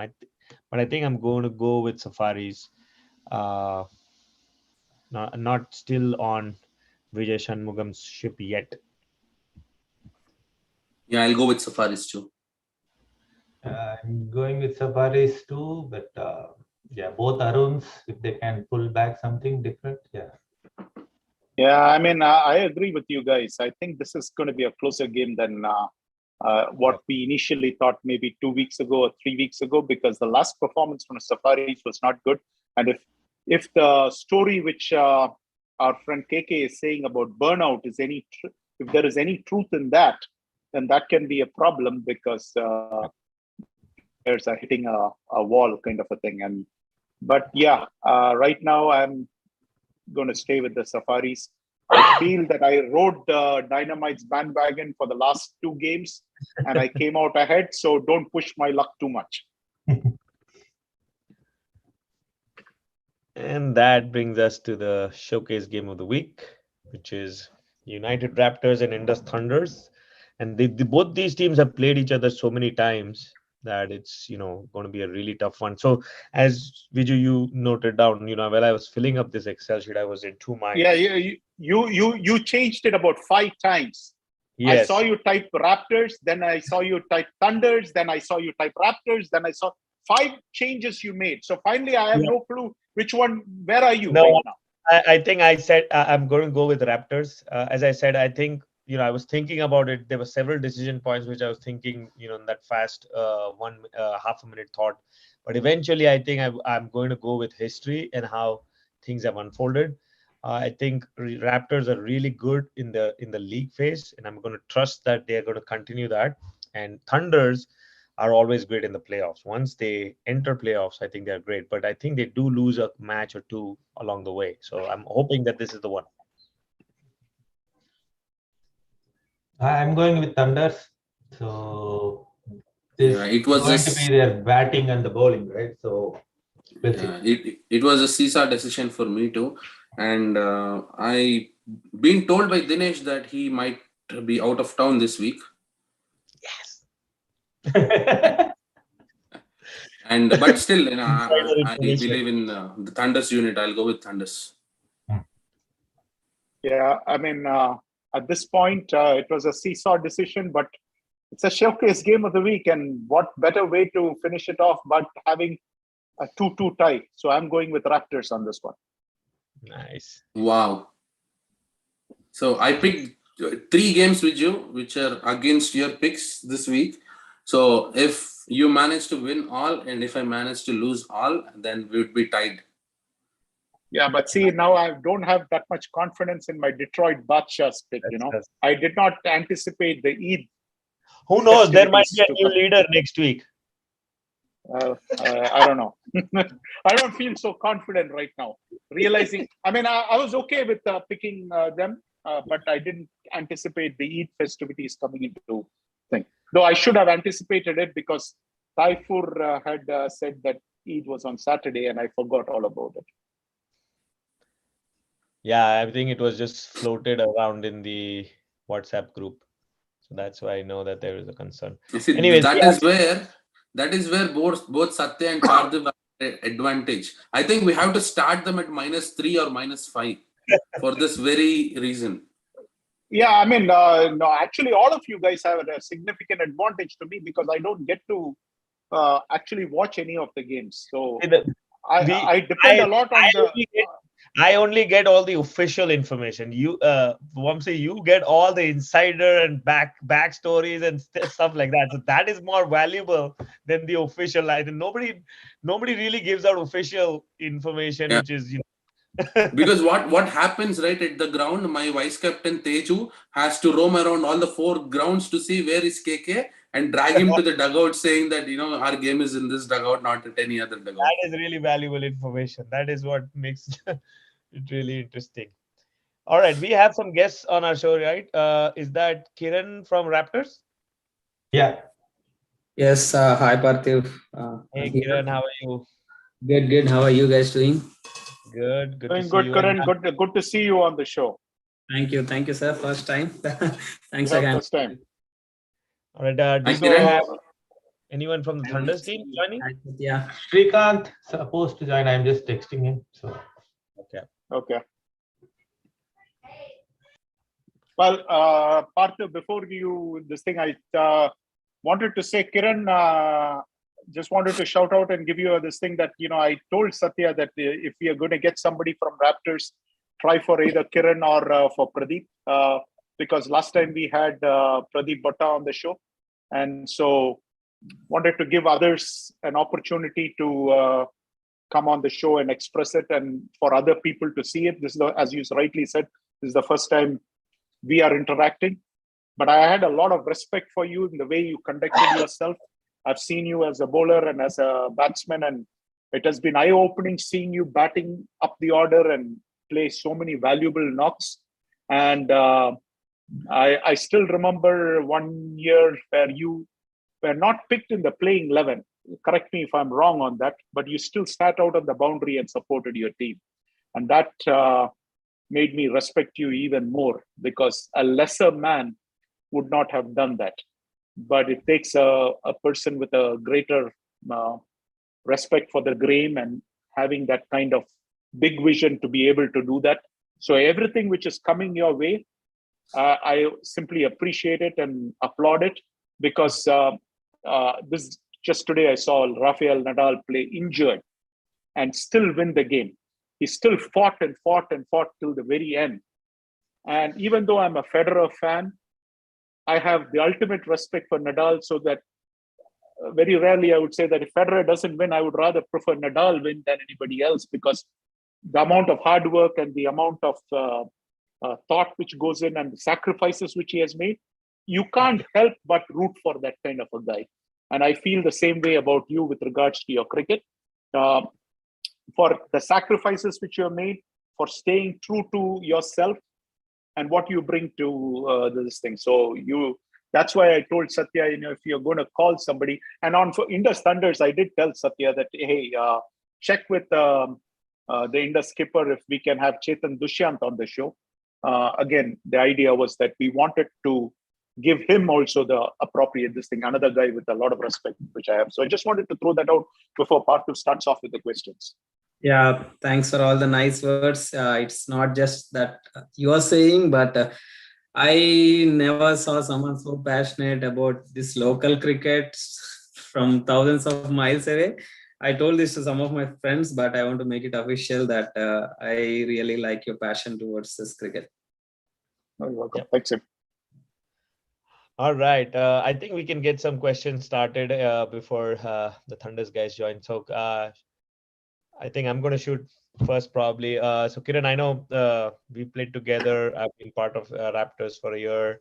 But this year, I mean, last year too, Raptors batting has really been awesome, especially at the top of the order with Amar and yourself, and then Anil.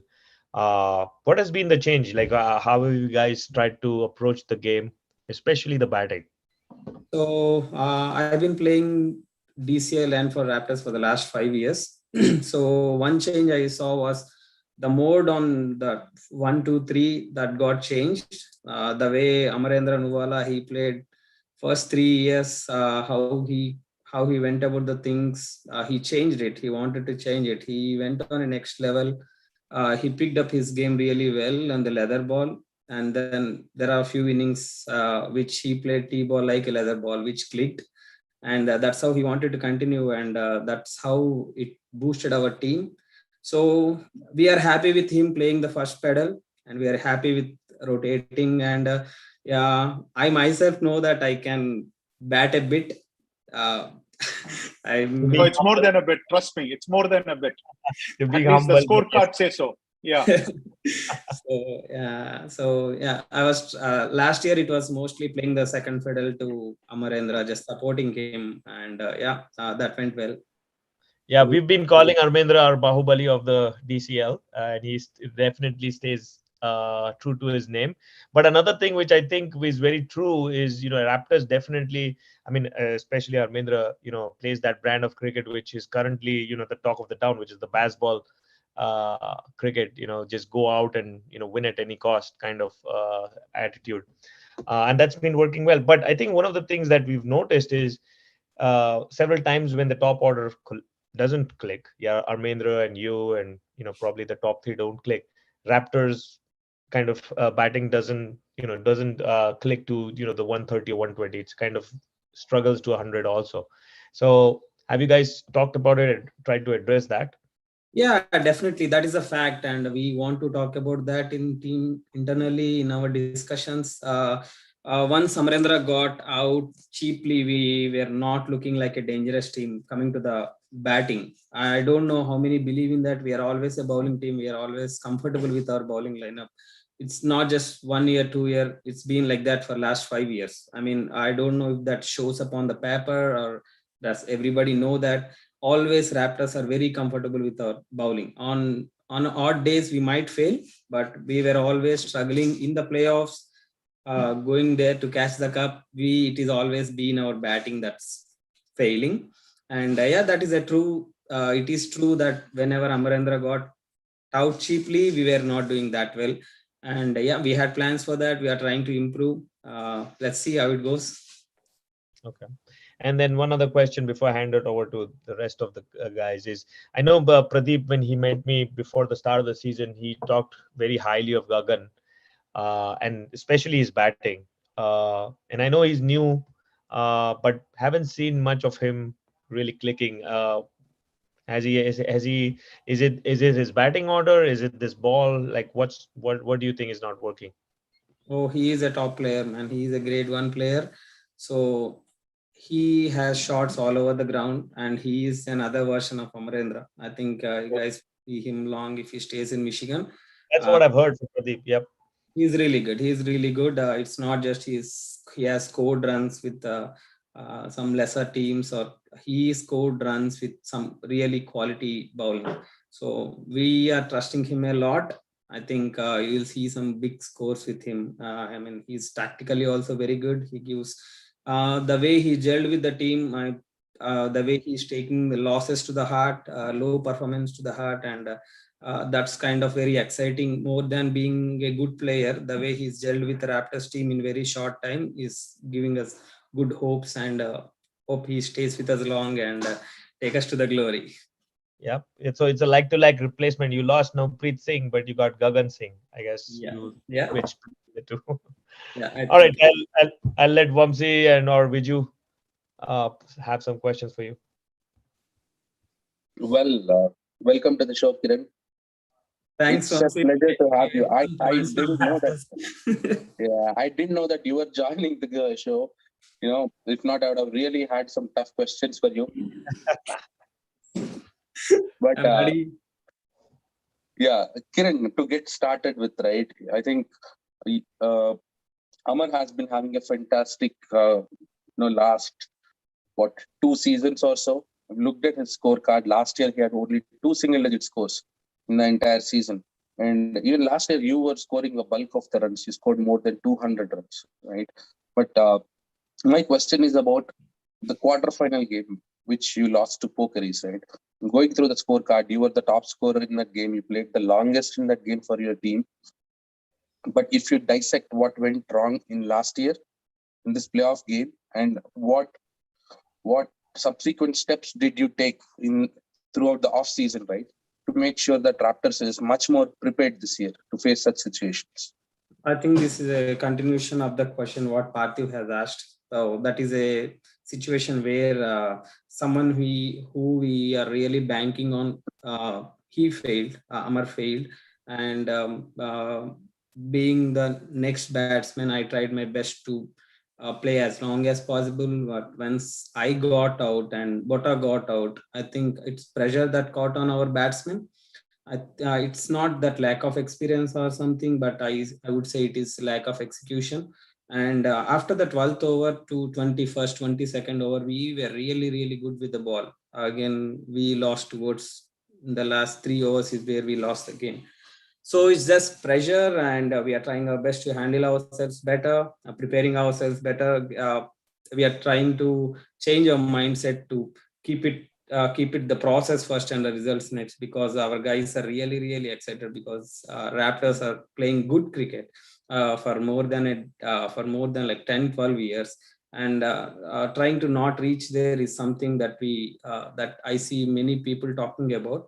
But starting last year 2021, we were relying on the process. That is always the king. We are trying our best, but again, when you come to playoffs, it is happening. We agree that we are trying to correct. That's awesome. Great, good to hear. I hear Dhoni's words when you say it's a process, not results. So. Yes, thanks, Kiran, for answering that. The next question is about a rumor that I heard, that Kiran is injured. He's having back problems. That is the reason he's not bowling this season. Because even in the game which FCC played Raptors, I didn't see you take the ball. Yes, that's true. This has happened like 2 years back. Last year, I was bearing the pain, and I was still bowling. I was not at my best, but I'm trying to fill that fourth bowler, fifth bowler position. I know Mohit is there, Manoj is there, Ajit is there.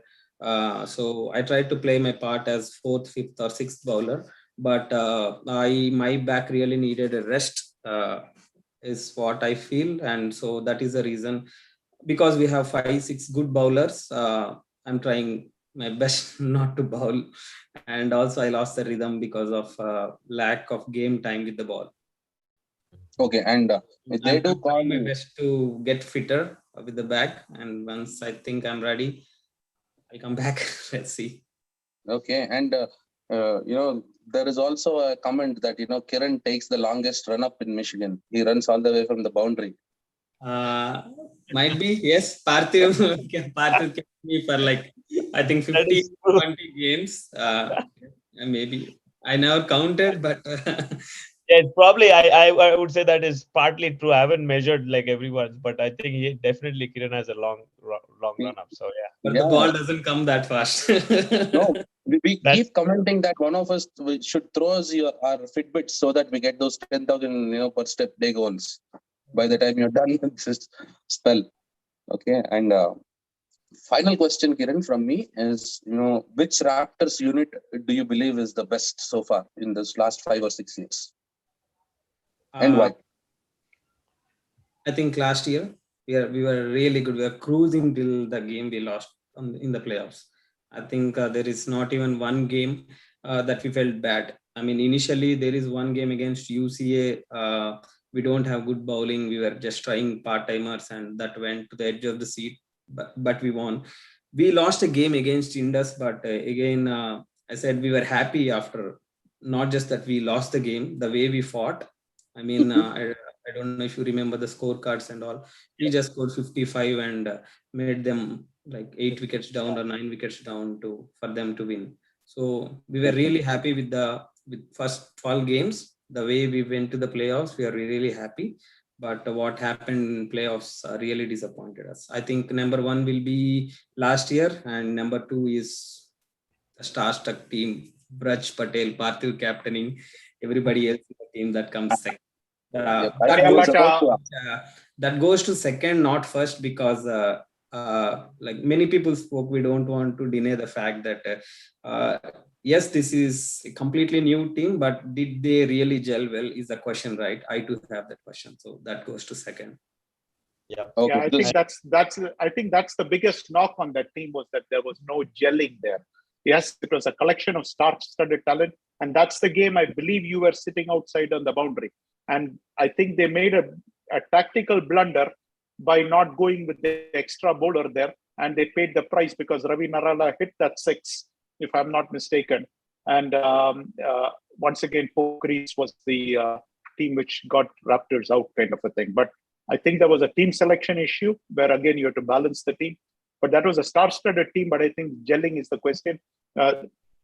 Coming back to this question, last year, obviously, you would have taken some things away from that game, because obviously the big games is where Raptors, if you ask everybody, they'll say, oh, Raptors, when it comes to the big game, that's where this thing. And until you win a championship, that tag is going to carry along, kind of a thing. But I feel the monkey is still not going to be on the bank. On the back, and until you can get that monkey off the back and throw it into the bottom of the sea, it is still hanging there. But having said that, I still felt when Glad's played Raptors or United Raptors, whichever way you want to call it, in the indoor, I saw a different team altogether. And that's why I actually ended up picking Raptors for this one. I agree that Sandeep played for you guys indoor, but he now is probably playing for them or not playing for them, whatever it is. They have another left arm spinner in Jalaj and things like that. But having said that, I still felt that that game was won by Amar and by Gagan. And I saw Gagan bat that day, and it was a fabulous innings. I mean, Parthiv, if you have a chance, go and see the Glads versus Raptors indoor semi-final, and you'll see how good Gagan Singh is. I mean, I have a lot of respect for the way he batted. He's a fantastic batsman. Coming to the question, it's an early start. It's an 8 a.m. start. I'm assuming that both teams wanted it because you wanted to go at full strength against each other. And that should be the way, because very rarely you get an opportunity to play and find out what each team is capable of before going into the playoffs. And I think any team which doesn't take that opportunity is actually missing a golden opportunity. So I want to credit you for that. But let me ask you this question. What is your best DCL memory? Because this is one game where, forget the game itself, but we want to introduce you. And that's why I wanted some other people also to come on the show, not just the skipper, in the sense that we are trying to introduce that person to this thing. So your best DCL memory, I would like to know. You mean the team wise or an individual score? Your individual DCL, best DCL memory, whatever that might be, whether it is in a team setting or just something which gave you great satisfaction that you still remember even after all these years. You get my point? It should be Sri Teja's century. Okay. I think I've been playing cricket like from 8 years or 9 years. I saw a little thing there. I only shared it with one person. I am putting it out now today. Sorry for not remembering the opponent's team name. But the opponent captain, when Sritesh was cruising at like 75 or 85 of just 40 something, I remember vaguely, he wanted someone to bowl. He said no. He wanted some other guy to bowl. He said no. I literally saw 4 bowlers not wanting to bowl to Sritesh. Okay. Wow. Yeah. So that's great to know. That's great to know, because see, now the thing is, now everybody in DCL is going to know this, but it's great to know what happened to Sri Teja anyway. Okay. Where is he? He is playing this Saturday. I want to put it out. He is playing this Saturday. Oh, nice. All right, good. All right, nice. I mean, this is great. I mean, obviously both teams are going to bring out, and I'm sure they are going to bring out their best unit too. But at the end of the day, I mean, the game is won on this thing. But I was just curious because after that big innings, I have not seen him around. That's why I asked this question. You know, what happened to him and where is he? And knowing Pradeep Botta, I know Botta will pull out all the stops to bring in all the players that he can think of. But he moved to another place the following year. He played the playoffs we lost against Clash. He played that game, but afterwards he moved to another state. And then last year he was in India most of the time. And by the time he came back, he couldn't finish the mandatory 3 games or 4 games. He couldn't finish that, so there is no point of playing him just 1 or 2 games, is what we felt. So that's what happened. He's always in our pool. He's always in has he moved back to Detroit or is he out of state itself? The information I have, he's still working remote and he is playing games in Michigan. Okay, all right. He's promised to play those qualifying games this year with the Raptors, and I think he'll be available for playoffs, is what I'm thinking. Okay. Let me ask you this question. I asked this question last time around where I had the Indus captain on, and I asked him, explain to me about Sandeep Gopu. So I'm going to ask you about 2 players on your team who are key these things. Sometimes it's good for them to hear what their fellow teammate thinks about them. First person I want to ask you about is Pradeep Botta. Okay.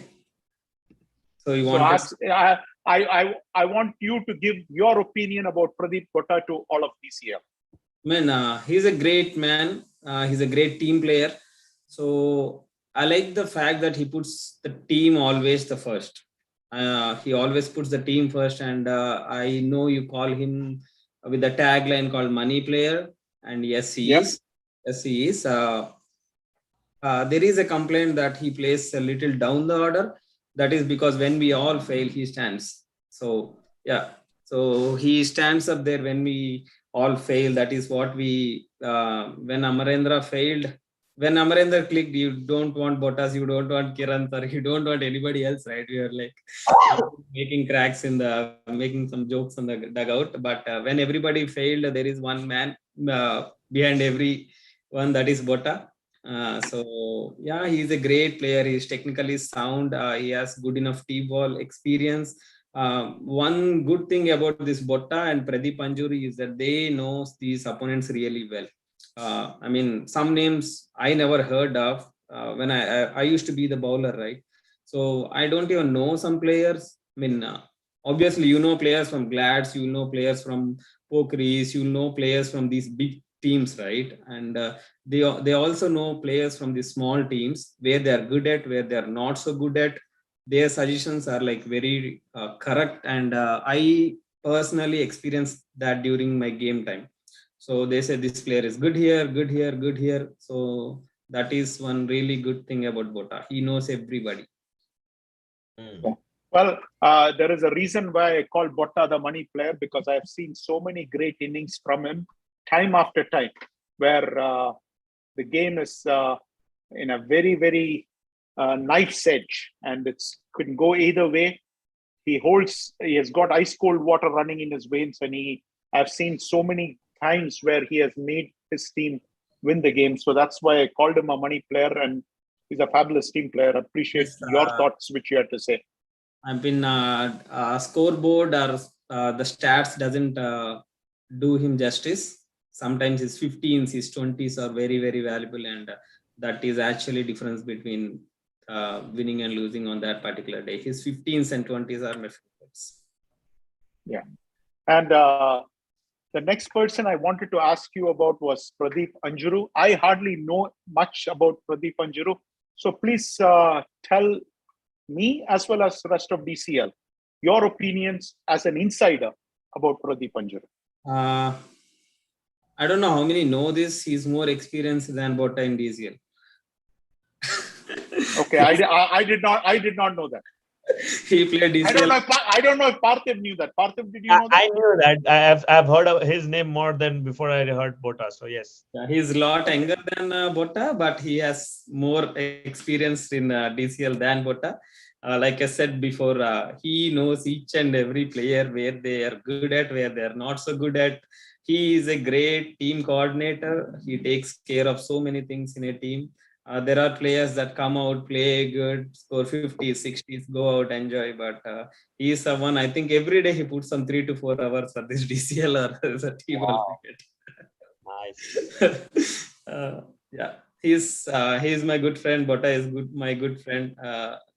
Even in a chai time or movie time or in a walk after a meal, they talk about cricket. On a Friday night drink, they talk about cricket.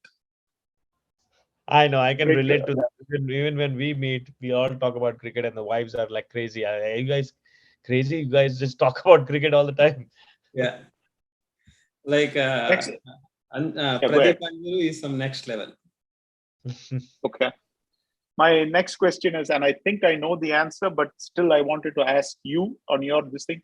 If you had to pay money to watch one player on your team, who would that be? And it could be a bowler, it could be a batsman. I mean, if I was playing on Parthiv's team, I would pay money to watch Binod Singh bowl. That's just my opinion, all right? But I'm asking for your opinion. Obviously, it is going to be Amarendra Nuwala, but I want to, because everybody knows this name, I want to give number 2 ranking, if you're okay with it. That's fine. So your number 1 ranking is Amarendra Nuwala. That's fine. Everybody knows two this, ranking? Yeah, but everybody knows. That's why I said I already know the answer, but still I should ask you, because individual preferences vary, all right? So yeah. I said if I went to Parthiv's team, then the money player I would want to watch is Binod Singh, because of how highly I think of him as a bowler. But yeah, go ahead with your number 2. Mohit Patel is my number 2. Okay. My team's fast bowler. Every match he is a strike bowler. He plays F40, he plays leather ball. He comes, even if he is playing a 3rd game of the day, he runs in really quick. Though, so if you see Raptors games, every time there is a power play, he bowls 2 overs. Okay. And he gives good numbers all the time. There are some odd days he fails, but yeah, he has speed, he has good length. So he is one very hard-working boy that I really like him personally. So okay, yeah, that's good. Good to this thing. I mean, we got a different answer, but that's what makes shows interesting, because you don't want to be boring. Because just reading the scorecard, anybody could have done that. But this is a different level where we are doing a personal interaction and we are getting your opinions about your team.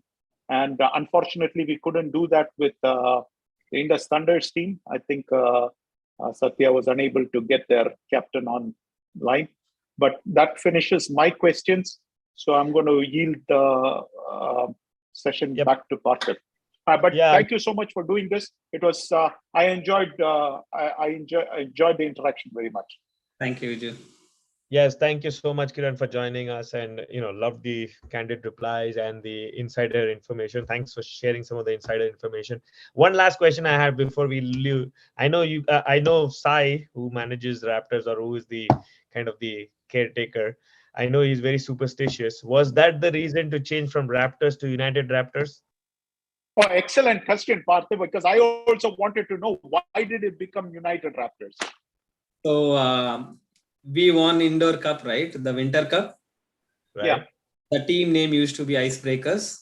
That got changed to United Icebreakers because even I didn't play the tournament. I was in India. Manoj is not here. So like 6 or 7 of the Icebreakers guys are not there. They brought in someone from outside. And because many people from outside came, they wanted the name as United Icebreakers. So that clicked. We were trying our best in every other possible way. I think, I think that's the reason. Yes, you are correct. Knowing Sai and our guys very well, you are correct.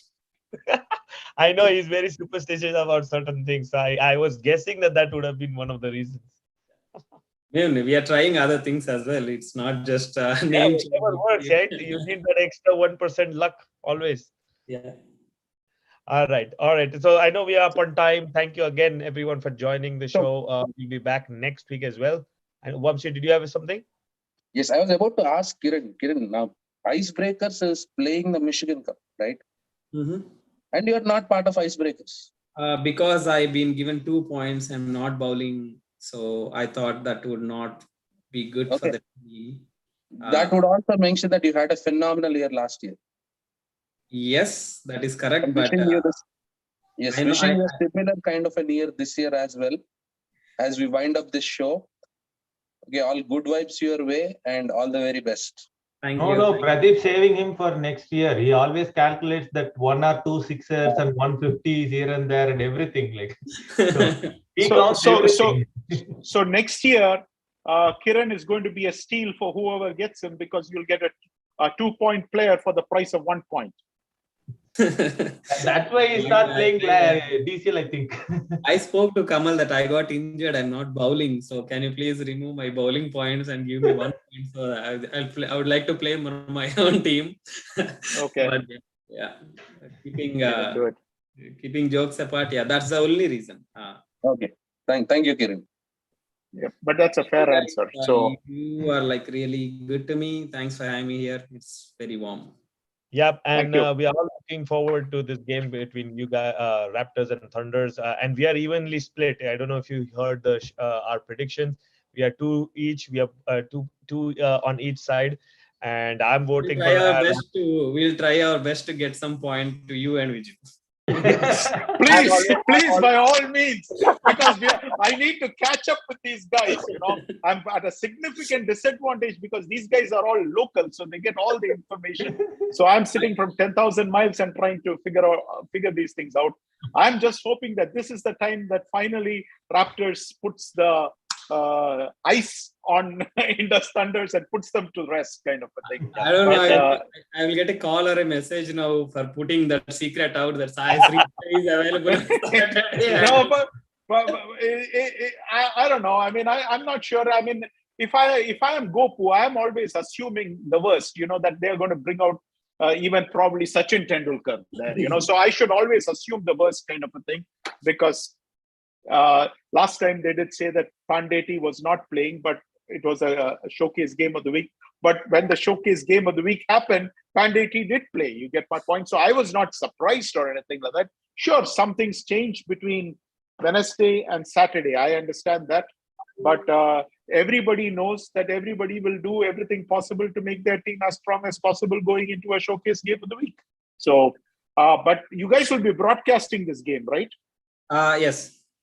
Okay, great. Fun. Fantastic. Thank you. Because last time I had a promise from Mr. Vijay Shanmugam and Satish Gaba, and I want to tell this on national television. Those 2 guys did not honor the promise and they didn't broadcast their game, and I really wanted to watch this game. So I know I'll be watching this game. So all the best to both teams. May the best team win. Should be a cracker. Yeah, thank you. Thanks, everybody. All right. Yes, thank you everyone for staying up and making the show wonderful. We're going to be back next week with all the other games happening this next week, as well as predictions for the forthcoming week. So until then, and we'll obviously have new guests as we always do. So interesting stories from there. Until then, good night and take care, guys. Thank you, guys. Good night. Bye. Good night.